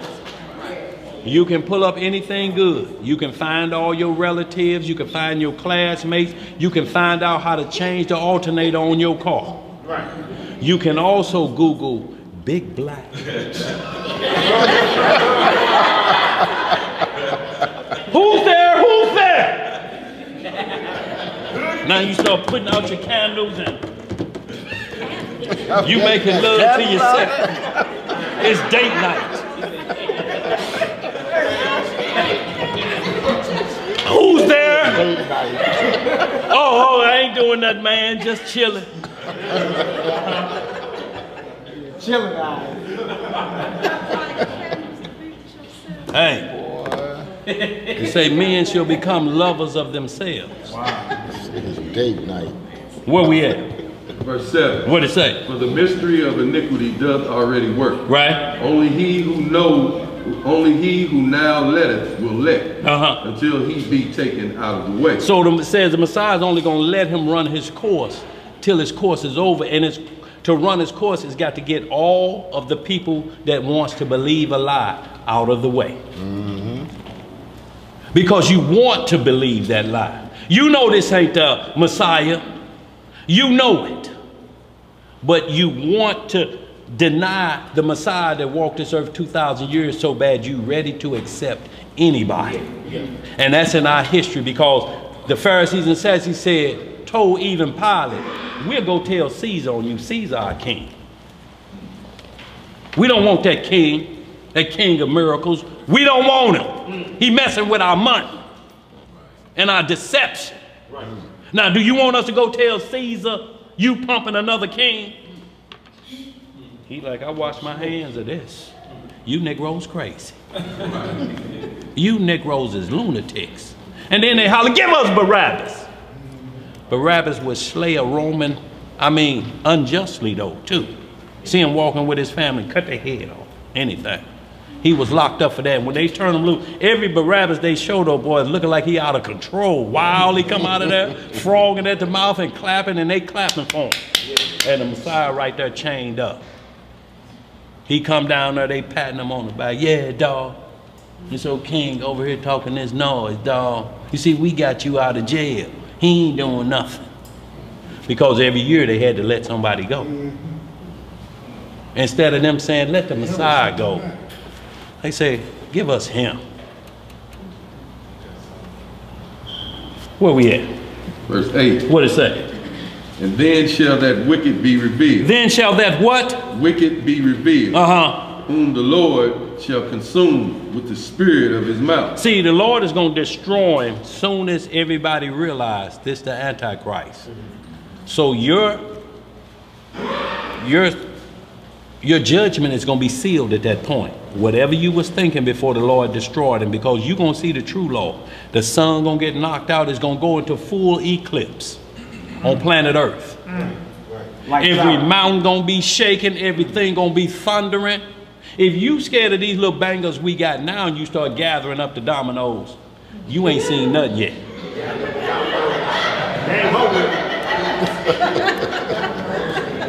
And then you gonna know I've been tricked. Where we at? And he shall destroy with the brightness of his coming. Even him whose coming is after the work of Satan with all power and signs of lying wonders. So he said he's going to destroy him that comes after the works of Satan with all power and lying wonders. Yeah, lying wonders is first you have to believe the lie for it to become a wonder. Because you going to help it out. It's like when you go to a soothsayer, you help them out. Your Uncle Billy? No. Oh, okay. How about Uncle Robert? No. Junebug. Yeah, that's it. I got Uncle Junebug. You want to hear that lie.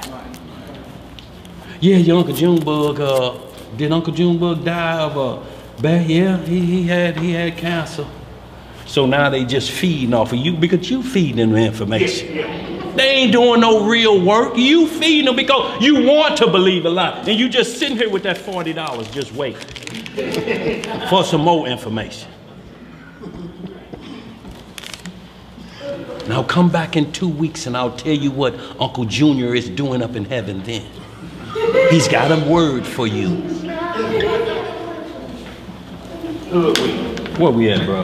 Verse 10. What it say? With all deceivableness of unrighteousness. Of what? Of unrighteousness. Y'all, all deceivableness of unrighteousness. This means every law that's on the book, he got something against it. Right.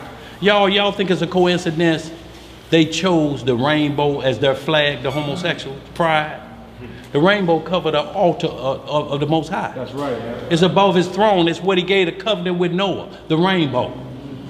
And they got it. So now you get scared. You see anything with a rainbow, you throw it away. I don't want to be looking like I'm no fan. So now it got you scared of what you gonna see every time it's storm. And every time you storm, that rainbow come out to let you know, I'm not gonna destroy it with flood. It's gonna be fire. Just like I said, that's still a sign to this day. And they decide that they're gonna stick it in their back pocket, wrap it around men, and they walking boys on dog chains in Jerusalem on their knees. This in the Holy Land. Yeah. Where we at, bro? And with all deceivableness of unrighteousness in them that perish, because they receive not the love of the truth, that they might be saved. And for this cause, Yahweh shall send them strong delusion, that they should believe a lie. Who's gonna send? Yahweh. Because you want to believe a lie. The Most High say all you have to do is ask and I give it to you. Everything that's in this book ain't no return policy. You ask, you keep asking for something you know you don't need, he gonna give it to you. He don't waste nothing. Those demonic spirits left over from the flood, and it's saying they will be after the flood. Here on earth, the giants died, but their spirits are still out here. And the Most High say, well, I'll use them to torment wicked people. Let wicked torment wicked. It tears down the whole house. So he send you them spirits, like the one jumped on Saul, and David had to play that guitar to get him off. So y'all, we see it's been supernatural. It ain't just started in the New Testament. How is David getting them spirits, driving them away with a guitar? So when we see like Raphael, and that's a lot of them out that Tobit you brought up, some will say, well, he using fish gall, and would David use a guitar? Y'all ain't saying nothing about that. What licks was he hitting on there to drive Satan clean away? That what Saul was like this with a javelin, and then that mule, pew, pew, pew. He's all right. Can't stand the damn baby. Sue's a savage beast. Where we at? Verse 12. What it say? That they all might be damned who believe not the truth. See, damned that believe not the truth. That's condemnation. Paul cussing? Oh. Where you at, bro? But had pleasure in unrighteousness. But had what? Pleasure in unrighteousness. Look, they have pleasure and unrighteousness. They know what they doing is wrong. If they thought that they were born that way, they wouldn't point out another sin. Well, married people cheat on each other. So should that legalize 2 women get married and 2 men get married because man and woman is tripping? Should that change the order because they do? Well, next is bestiality. Well, they don't be committed to their spouse. That's why I got this horse. Oh. Not a horse. They actually got, what is it called? That brothel in Ohio, or brothel. Bestiality brothel, where you can go through sheep, goat, gorilla, whatever you want.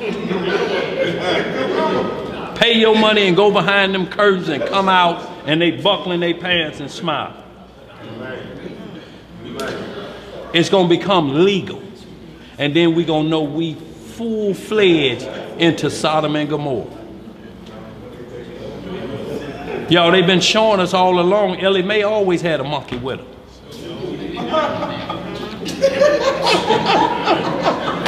See, y'all think this funny what I'm saying, but it's because it's without excuse. So everything you do, there won't be no excuse for you to say, I didn't see it. Because if it's TV, because they don't make up nothing. Everything that every show produced is from the Bible. Activity of the Bible. They just don't look and say, oh, we great minds together. We want to come up with this situation where, okay, a man puts on a dress. He's going to be really funny like that. This Deuteronomy 22. A man should not wear that pertaining to women. So they keep going against the law, and we got us laughing. Tyler Perry. No, it's Tyler Ferry. Flip Wilson. Flip Wilson. It's been going on a long time, y'all. We're going to break the law and we're going to start with Israel. Go ahead. Where we at? You finished that? Verse 13. But we are bound to give thanks always to Yahweh for you, brethren, beloved of the Lord, because Yahweh had from the beginning chosen you to salvation through sanctification of the Spirit and belief, whereunto he called you by our gospel, to the obtaining of the glory of our Lord Jesus Christ. Right. Therefore, brethren, stand fast. Do what? Stand fast. And hold thy traditions, which ye have been taught, whether by word or our epistle. Yeah. Now our Lord Jesus Christ himself and Yahweh, even our Father, which hath loved us and hath given us everlasting consolation and good hope through grace, comfort your hearts and establish you in every good word and work. So right there we can hold that, but I want to get right to Numbers 22, y'all. We got about 3 more scriptures and we out of here. And what I want to establish is that Jasher we read, you're going to have the naysayers saying, man, can't nobody transform nobody. But we're going to see the very book that they love so much, the Old Testament, we're going to see a donkey talking. So we're going to let them explain how that's happening. Numbers 22, and we're getting into Balaam, who was the most wickedest, one of the prophets that throughout history, he's keep being named. It said he was a super warlock. If you will, man, give me that jazz here. 61, verse 7. It's like you click on it, it'll like go back up to the top. I think if you go back, it'll just list all the chapters.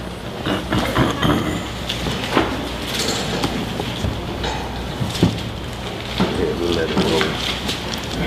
But we're gonna go to this Numbers 22 while he's pulling that up, y'all. And this is just so, and y'all, what we're talking about is the defense of this gospel against first Israel, because that's who's coming at you to shake your foundation about the Messiah. Right. Without him, that 1 Corinthians 12, all of these gifts we talking about to battle this supernatural ain't gonna happen.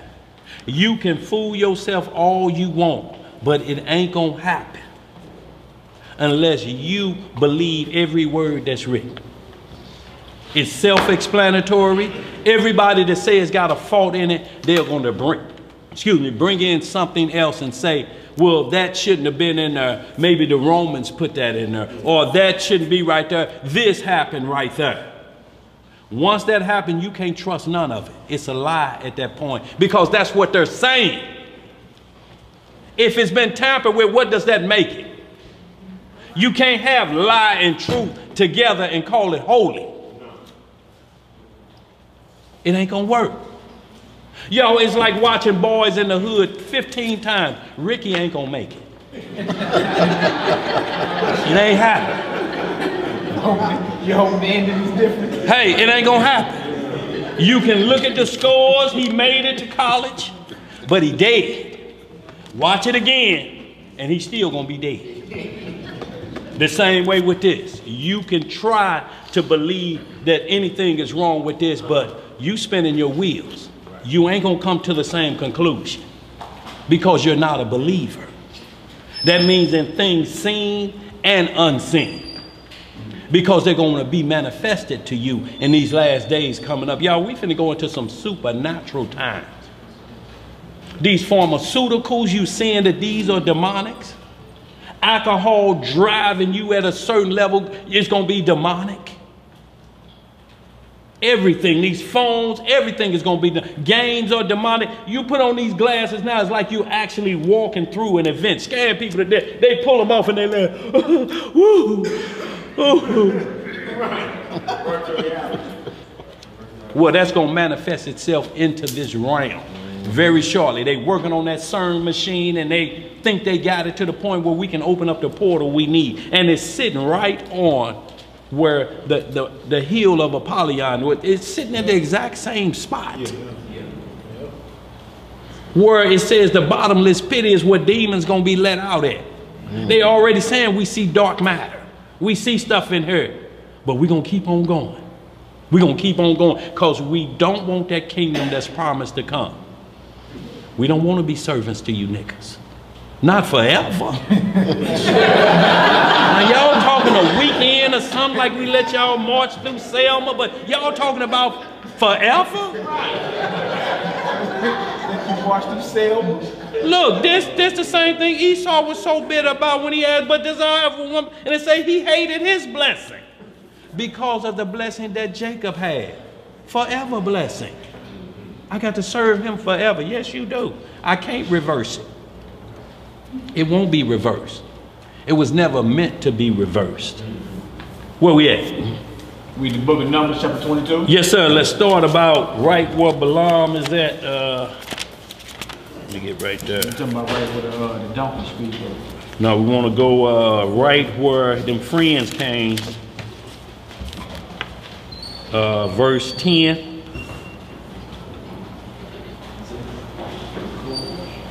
Yeah. And y'all read 1 through where we get into verse 10. But what happened was Balaam was a super warlock, so to speak. And messengers, this other king was scared to death, king of Moab, of the Israelites. So they was telling this prophet to prophesy a curse on Israel so I don't lose my kingdom. And he did some very wicked things. Where you at, man, on that? Verse 7. Verse 7 then, okay. The book of Numbers, chapter 22. I think I got a question, Alex. Who got a question? Hold on. No, oh, okay. Numbers chapter 22, verse 7. What it say? And the elders of Moab and the elders of Midian departed with the rewards of divination in their hands. With the rewards of what? Divination in their hands. With rewards of magic in their hands. Divination. We're going to do something supernatural here. Go ahead. And they came unto Balaam and spake unto him the words of Balaam. Right. And he said unto them, Lodge ye here this night, and I will bring you word again, as Yahweh shall speak unto me. And the princes of Moab abode with Balaam. And the Most High came unto Balaam and said, What men are these with thee?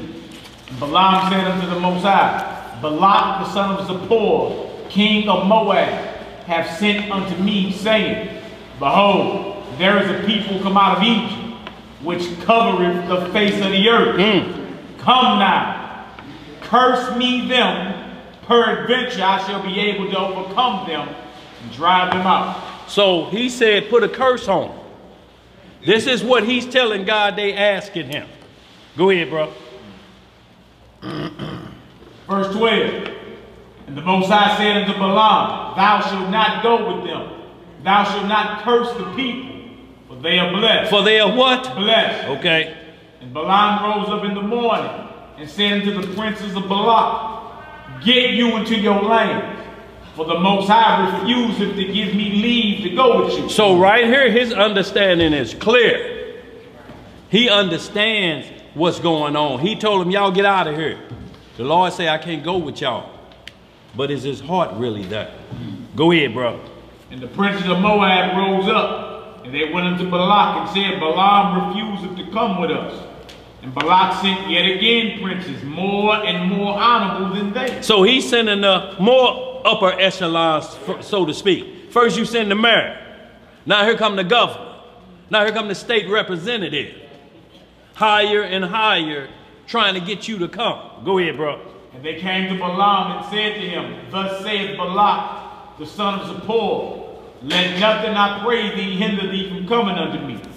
For I will promote thee unto very great honor. What he gonna do? Promote thee unto very great honor. And I will do whatsoever thou sayest unto me. Come therefore, I pray thee, curse me this people. See, so Balaam is now thinking, damn, they really want to champion me and put me up for this. They tell him, we'll give you whatever you ask for. Just don't let them take over. Just curse them. Go ahead, bro. And Balaam answered and said unto the servants of Balak, if Balak would give me his house full of silver and gold, I cannot go beyond the word of the Most High, my God, to do less or more. Now therefore I pray you, tarry ye also here this night, that I may know what the Most High will say unto me more. So right here, he's saying, he's fat-mouthing. If you gave me your house, that Cadillac, them gators off your feet, I can't move. But yet he tell them, tarry y'all here this night. Just saying, get out of here. I can't go. But y'all stay here this night. Go ahead, let's read. Yeah, that's what it sounded like. Go ahead, bro. And the Most High came unto Balaam at night and said unto him, if the men come to call thee, rise up and go with them. But yet the word which I shall say unto thee, thou shalt thou do. See, that shalt thou do. So right here, people have a problem with it. They say this is a contradictory. Back over here in this verse, he said, don't go. Right here now, he telling him to go. Well, the Most High knows the heart of Balaam. He wants to go. It's itching his ears so bad. All of the great men, they sending these people. It'd be like you get a knock at the door. The mayor of this city show up. And then finally the orange pervert pull up in the beast vehicle out there. Looking out the window, shaking tic-tac. Hey, you want to ride?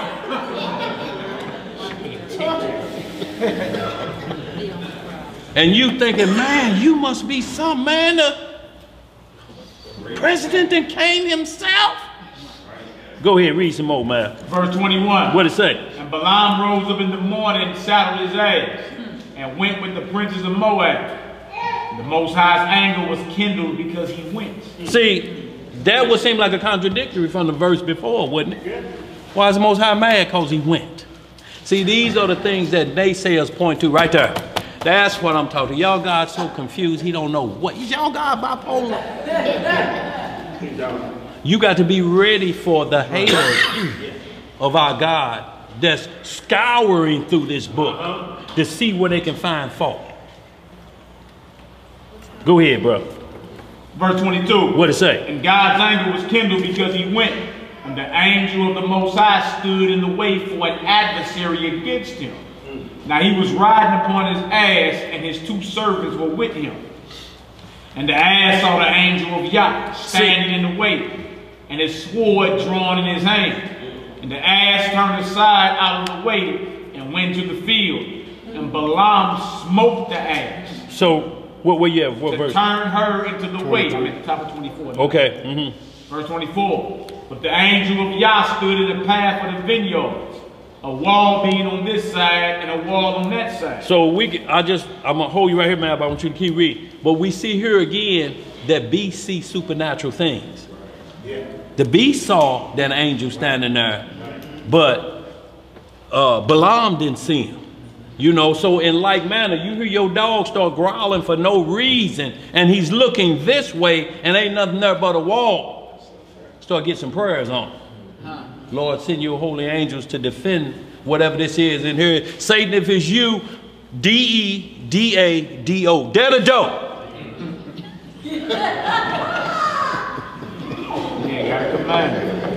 Dare the dough. And continue watching what you're watching. Good boy. But this ain't nothing we saying that ain't happening. We see it every day.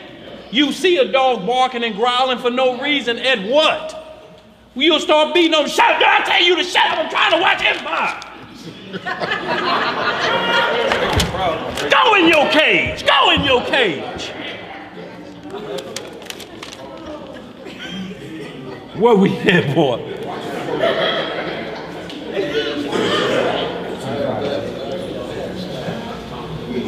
All right, verse 25. And when the ass saw the angel of Yah, she thrust herself into the wall and crushed Balaam's foot against the wall, and he smote her again. Now he beating this donkey to death almost now. Cause he want to get there where everybody want to see him. Go ahead, bro. And the angel of Yahweh went further and stood in a narrow place, where was no way to turn either to the right hand or to the left.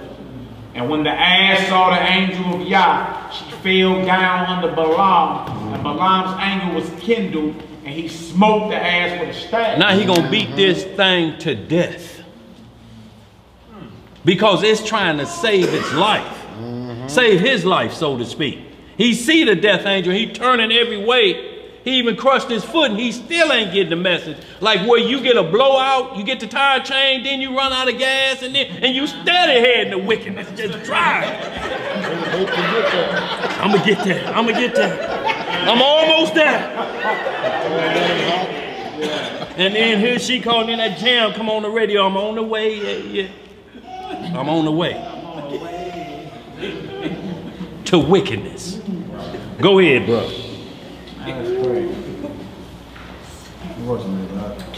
28. And the Most High opened the mouth of the ass, and she said unto Balaam, what have I done unto thee that thou hast smitten me these 3 times? So, is this an animal talking? So how would they point at Jash and say, oh man, all that stuff in there that's happening? Numbers 22 right here, this is a donkey talking. Language, English language. And we're going to hit some 2 Peter 15. Hold that, matter of fact. Get to 2 Peter 2:15, just so we can make sure that it was the language at the time that this donkey was talking. So y'all, because now you'll hear Sunday doctrine all the time. He can make a rock if he want to. You know, when you talk to him about speaking in tongues and ain't no interpreter there, well, he can make a rock cry out. He can make a donkey talk. But we're going to see what voice this donkey talking, and did the donkey break ranks? What you got, brother? And we're going to come right back to this Numbers. 2 Peter. The donkey speaking was understood. Verse 15. Different. He understood what the donkey was saying. You don't understand what they were saying. Verse 15. You understand what they were saying up in them churches? Yeah. Somebody speaking in tongues. Don't nobody even understand what they're saying. Balaam knew what that donkey was saying. Start back at Right. Yeah, back it up. That's what you read. Wait, start at 10. No, start at 9. Y'all, I just want to get 9 down to 15. It's very important, y'all, because it's very, see, y'all, the Most High know our heart. So you got to be careful when you say, well, the Lord know my heart. Yes, he does. That is desperately wicked. At least you acknowledging that. So are you prepared for the judgment of what he knows about your heart? Meaning your mind, what ticks up in here, what makes you move. Right. When you think of things, when you do your charity. Is it like 1 Corinthians 13 we read about? Is it pure charity? Or is you up for some scheming and scamming to make somebody look at you? Go ahead, bro. Where you at?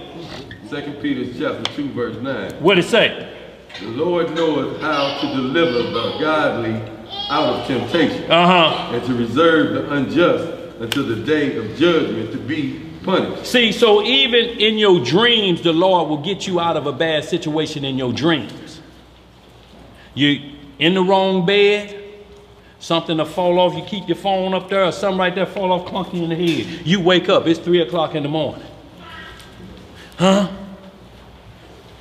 If you don't say, the Lord got me out of that situation, but you get mad and you start trying to hurry up and get back in that dream. Want to get back in there. I done been, I was right there. See, he made a way for temptation. The phone will ring. Ring, ring, hello, hello. 00034, what kind of damn number is that? You ain't looking at that escape.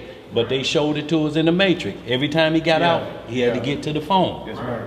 Y'all ain't telling us nothing. Why you think the phone always ring and these things are happening? And then it's doing what they call the witches' hours. The hour of the Most High is his night watches, but it's the time that Satan come at you the most. 3 a.m., between 2 and 3 a.m. If you work a night shift, it's when you gonna be the sleepiest.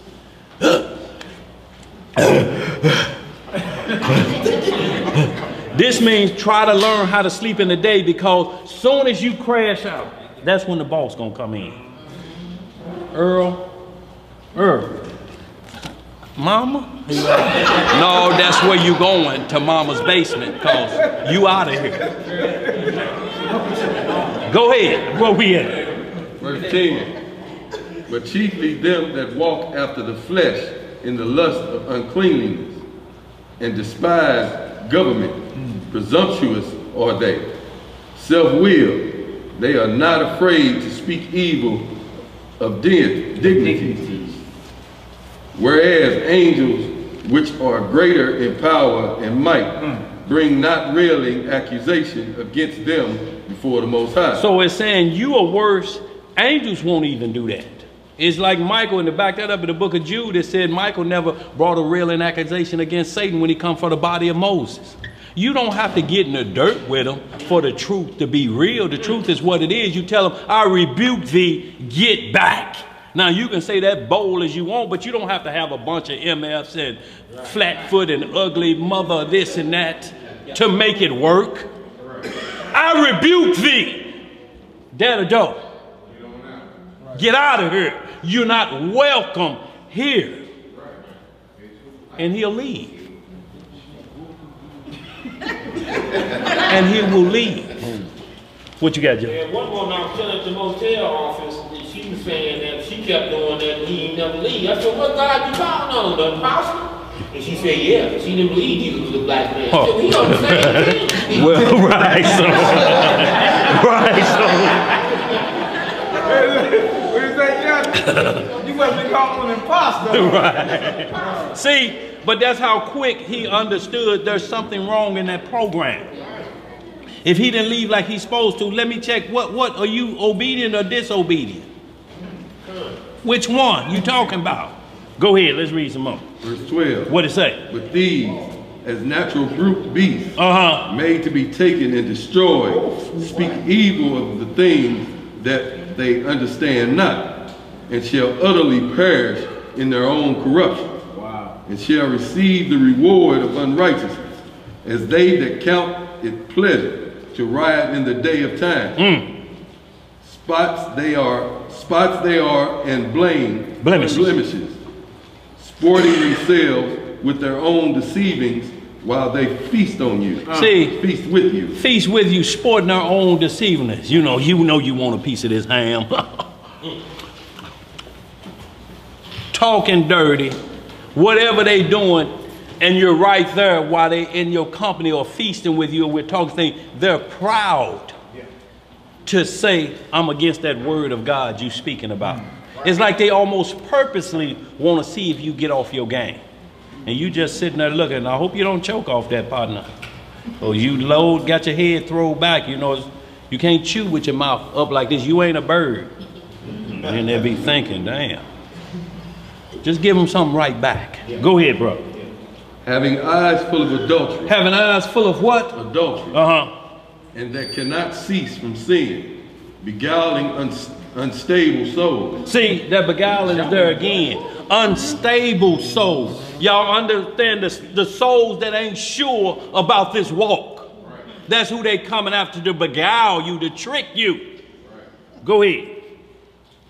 And heart they have exercised with covetous practices, cursed children, which have forsaken the right way, and are gone astray, following the way of Balaam. Following the way of who? Balaam, the son of Bozor, who loved the wages of unrighteousness. What did he love? The wages of unrighteousness. So we see they knew how to come at it. What you want, Balaam? What you want? We got it for you. We know you'll work magic for pay. We know you. Go ahead, bro, read some more. But was rebuked for his iniquity, the dumb ass speaking with the man's voice. What kind of voice he speak with? With the man's voice. Forbade the madness of the prophet. So right here we see that he spoke with a man's voice, so he kept the order even under that. So even when you have like women that want to be teachers of the word of the Most High in front of the congregation. Not saying women can't teach, but they can't teach a congregation setting. It ain't never been written nowhere in here, but they'll use the term, well, he made that donkey even talk. Why we can't talk? Well, what did the donkey talk with? What kind of voice? Voice of a man. Go ahead, what we reading, bro? Right, well, she can't do it, it's made up. It's made up. She can make it as deep as she want it to be. But that's just always going to be in front of people, and she's going to be hoarse when she get home. Just like any gay person, that ain't no voice they learn. That's a made up voice that come with that spirit. You don't even hear women sound like that. They don't walk like that. Their neck don't stretch like that because it's a demon in there. Y'all, we're not just labeling that spirit or that sin. What we're talking about is that's the one that's going to let us know what time period we're in. So it's going to hit first. We're not lashing out at that.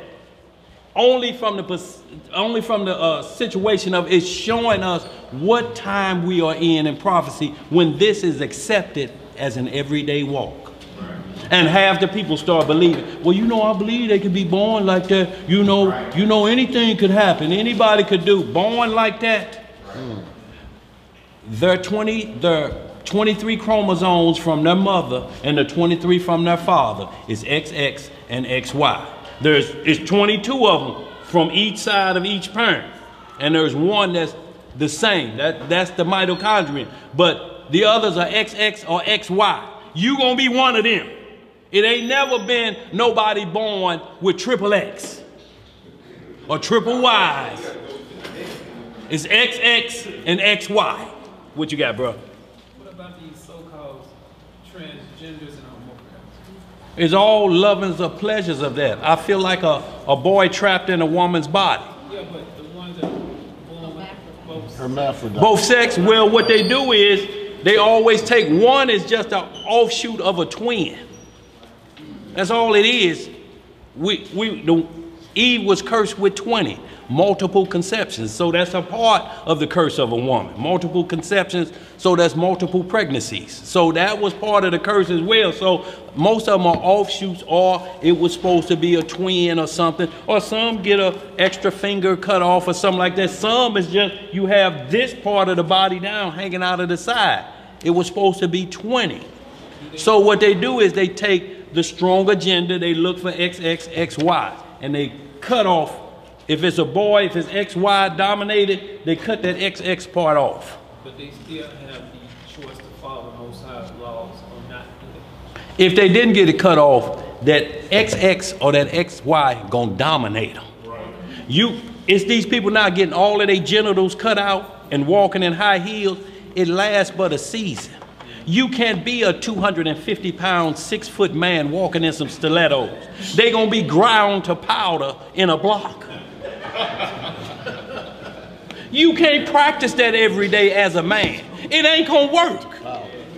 You got an autograph too, Daddy. It's going to be like moccasins the next time they turn that corner. He got an autograph too. He's saying that. He said he want to be a man again. Like all the changes you did to his body affected him. Yeah. Like, I don't even want to be in his body no more. Because you put foreign parts in her. The women put prosthetic testicles in their under skin. That's artificial. And they got a movie out where they're sitting around discussing, a whole group of them are transgenders, about this size. Hey, man.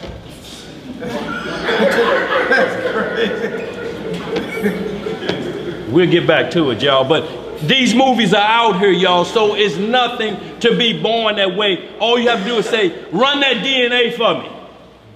And we'll see if they're born this way, because it's going to be counterproductive. The body is going to go how it was designed. What happened was most of these are not hermaphrodites. A lot of them are, they're letting the children run the house. It says raise the children. Children are raising them. I don't want to do it. What Will Smith say? Ah, well, you know, my children, Jamie Foxx. Oh, Dad, you're old-fashioned because all her friends was gay. And that made me look. I am old-fashioned. No, you're a lawbreaker like your daughter. You're heading that way. You should have turned around. I got turned around when I was babysitting my little sister. Play with me, house with me. I'm combing that down her. My mama came to work and looked at that. Put that damn down. You're going to be a fan. I throwed it right there. If I see you with that again, I'm going to beat you. And that demon went where he was going, the one that kept saying, comb my hair. He didn't say, keep. No, I want it. I'm going to keep combing his hair. No, that demon got out of there too. When the old lady said, I'm going to, and she was looking for that Hot Wheel track, she worked out on me. Let me see you with that again. I'm going to beat you. And she ended the matter. Ended the matter. Same thing with little Richard. You would see his father was trying to correct him. And he was dressing up. You see his story. They was playing the Supremes. He was Diana Ross. His daddy come home mad. You letting that boy play. They just kids. They just playing. He just get mad and go in the other room. Now his first jam is Tutti Frutti. A hit. Let's get back to it, y'all. We ain't got but a couple more minutes here.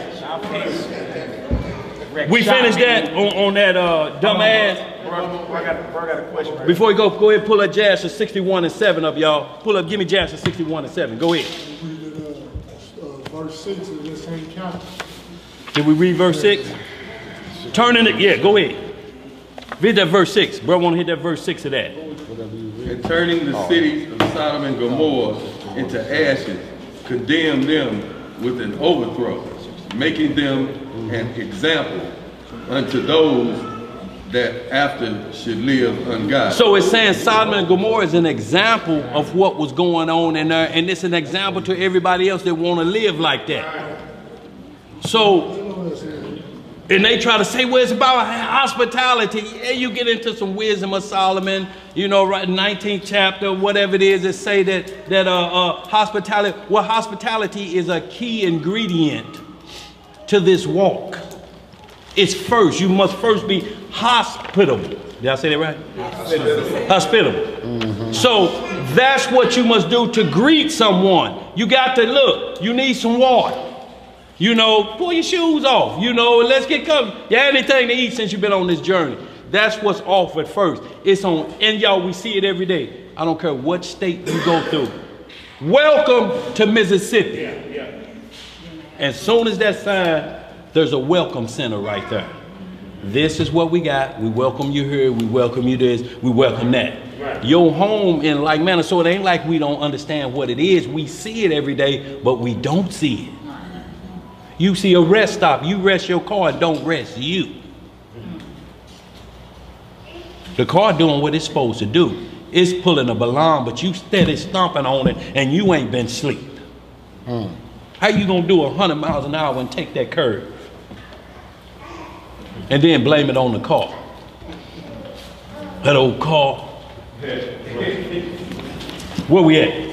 You said Jasher 61? 61 and 7. Y'all, look at this, y'all. This is right. We're getting right back in here because we're gonna even see that Balaam was causing us so much problem, and we're gonna see what his status was, y'all. We're gonna hit this Acts 8, we're gonna get out of here. Hit that Jasher 61:7. Who got it? The book of Jasher, chapter 61, verse 7. What it say? Y'all's up on the board. And after some time, Angeas hearkened to the words of Zepho and consented to him to fight with the sons of Jacob in Egypt. So once again, after us again. The scrap is about us. Go ahead. And Angeas got all his people in order, a people numerous as the sand which is upon the seashore. And he formed his resolution to go to Egypt to buy. And among the servants of Angeas was a youth 15 years old. Balaam. Who? Balaam. The son of Beor was his name. And the youth was very wise and understood the art of witchcraft. What did he understand? The art of witchcraft. Yo, this ain't like he played with a few tarot cards here and there. He understood the art of witchcraft. 15 too. Go ahead, bro. And how old was he? 15. 15. Go ahead. And Angeas said unto Balaam, conjure for us, I pray thee. What did he say? Do what? Conjure for us. What is conjure, y'all? They got movies out here now called The Conjuring. What does that do? What does that bring up? Who does this sound like? Saul, conjure me up Samuel. So for anybody to say we can't use this, then what is Samuel doing? I mean Saul, when he went to the witch of Endor. He said the same thing, didn't he? Bring me up Samuel. Go ahead, bro. I pray thee with the witchcraft. With the what? Witchcraft. That we may know who will prevail in this battle to which we are now proceeding. And Balaam ordered that they should bring him wax. And he made thereof the likeness of chariots and horsemen, representing the army of Angeas and the army of Egypt. And he put them in the cunningly prepared waters that he had for that purpose. And he took in his hand the boughs of myrtle trees. And he exercised his cunning, and he joined them over the water. And there appeared unto him in the water the resembling images of the host of Angeas, falling before the resembling images of the Egyptians and the sons of Jacob. So what he basically made was voodoo dolls. Right. Out of wax that looked like that, and he put them in this water. But notice he did the myrtle trees too. Where's we reading about myrtle trees and miracles? Jacob cloning the cattle for Laban. He stripped myrtle trees and it allowed the thing. So we seeing here a tie to myrtle tree. Either you're gonna use it for righteousness or you're gonna use it for wickedness. And Jacob was able to clone them cattle, make himself rich, also made Laban rich and paid his dowry for all of them years, because he was fat with cattle after that. And he got his out of it, and that was spiritual cloning that you're reading about what Jacob did. Yeah. But they on a whole nother level with her. They are imitators. So cloning didn't start with them. It was just for a part. It started on him, but you'll never see men cloning each other or that practice even coming into play no kind of way, because that would be trying to get somebody else to pay for the sins of this one. We'll make another one of you. He'll pay the price for that. He'll be the scapegoat. Nope. Ain't gonna happen. You ain't gonna do it. Jacob did these for these animals so both people prosper. But these animals gonna be killed, eaten, made for clothing, or whatever they supposed to be. But he didn't make no image of Laban. He didn't double up on 3 Labans when he did that. Read a little bit more of this, man. We're going to jump right back. And Balaam told this thing to Angeas, and Angeas despaired and did not arm himself to go down to Egypt to battle. And he remained in his city. And when Zepho, the son of Eliphaz, saw that Angeas despaired of going forth to battle with the Egyptians, Zepho fled from Angeas from Africa, and he went and came unto Kittim. So now, y'all, and we ain't gonna get on this, I'm gonna touch on this and then we're gonna move on, because I got these 2 scriptures. See, a lot of people that's saying Esau is not the Edom or the white man or whatever they are, is running to Jasher, the 90th chapter. They're not, and they're running, and it's all it's talking about is tributary. It's saying when they became part of the nation, like we're part of America, but we're not treated like them, are we? We still a nation within a nation. We just tributary to them. We subject to them. We got to pass through their laws, their taxes, or whatever we do. We got to hit their census. We got to check this box, check that box. But we Israel. That don't make us, we just a nation within a nation. And this is what the 90th chapter of Jasher is talking about. Esau, when first Esau conquered Chittim right here. Right. Esau was the king of Chittim way before you get to chapter 90. Chittim just gained enough steam and overpowered Esau on the latter end. But this is talking about controlling land masses and groups of people. This ain't talking about Esau changed his identity and now he's Ishmael. Then who is Ishmael? Who was the promise Abraham made to him? You're going to have 12 princesses. If Esau is Ishmael, then what about Ishmael? Who is Ishmael? But we're going to stick with prophecy. We're going to stay at home because we need to see an Arab in charge of the G20. We need to see an Arab in charge of the money. I don't care where you go. You can't bring me no Arab money. Arabs won't even accept Arab money here. Take some Arab money up to the market up there and see what happens. Don't they do this? And then the popos show up. Who got counterfeit money in here? Feds show up. Feds show up. How you got Arab money in here? They called them on you. They won't even accept it. Saddam was in that hole with 700,000, what kind of dollars? And they want to say this. Y'all see, you can read all of the scripture you want, but they're reading landmass scriptures. They're not reading about true Esau and how his blessing is the blessing. Moving through different lands, you get corn and wine, but you're going to be servant to Jacob. Now, how does he get all of that and he's subject to this land? Every place he go, he moved the Gentile out of his spot. Gentiles are the father of the islands, the Eskimos, the Aborigines, the indigenous people. I said that, didn't I? Indigenous. Almost then. But he ran the Hawaiians out of Hawaii. Now who you got there? Jack Law and Hawaii 5-0. Book them down on. He ran the Aborigines out of Australia. And who you got now? Crocodile D. Hey, mate. He run them out of the island of Russia. Them was Eskimos. When nobody else standing that cold like that. When the last time y'all seen an Eskimo? On the island of Alaska. Who run Alaska now? So what we need is Ishmael dominating like this and then set their nest among the stars. Is it a space station up there from the Arabs? No. Yeah, you rest your case, bro. Okay. All right. Where you at, bro? Chittim, Greece. Yeah. Chittim, yeah. So he's just moving through, and what we're talking about, what these lands were before these British and Suez canals come through and cut them off and make Middle East and different things. He's doing that. The British Isle, Jamaica, who face on Jamaican money? White man. So what we're talking about is we can't get caught up in the madness of that. We got to stick with prophecy because Esau is going to pass the torch to Jacob. Is any Arab in position to turn the world over to Israel? No. What Arab in the position of that? No. What other man other than a white man is in position of that? Look, they don't even have nuclear weapons that they have to sneak and test them. They on lock. If we find out you got any plutonium, we coming for you. We coming for you. And they destroyed that with the Shah of Iran they set up to run through there and got control of the Middle East. That's why they got control of the Arabs. They bowed to them because they needed a base in the Middle East to put their soldiers there. That's why, what's the boy, Bin Laden left them because they let them put that base out there. They like, if you do it, we ain't gonna never get them out. They coming with capitalism, Western doctrine. And the beast that had the wound and was healed wasn't no Arabs. It was the Roman Empire. So we need to look at all of these things before we just jump off the bandwagon because there's a host of new YouTube videos popping up. What does prophecy say? Because if you go by that, then who's in the land now, who's returned, then they Israel. If you use that, you got to use the same way. Then you can't have land prophecy and they in the land now and was put back there through the Balfour Declaration.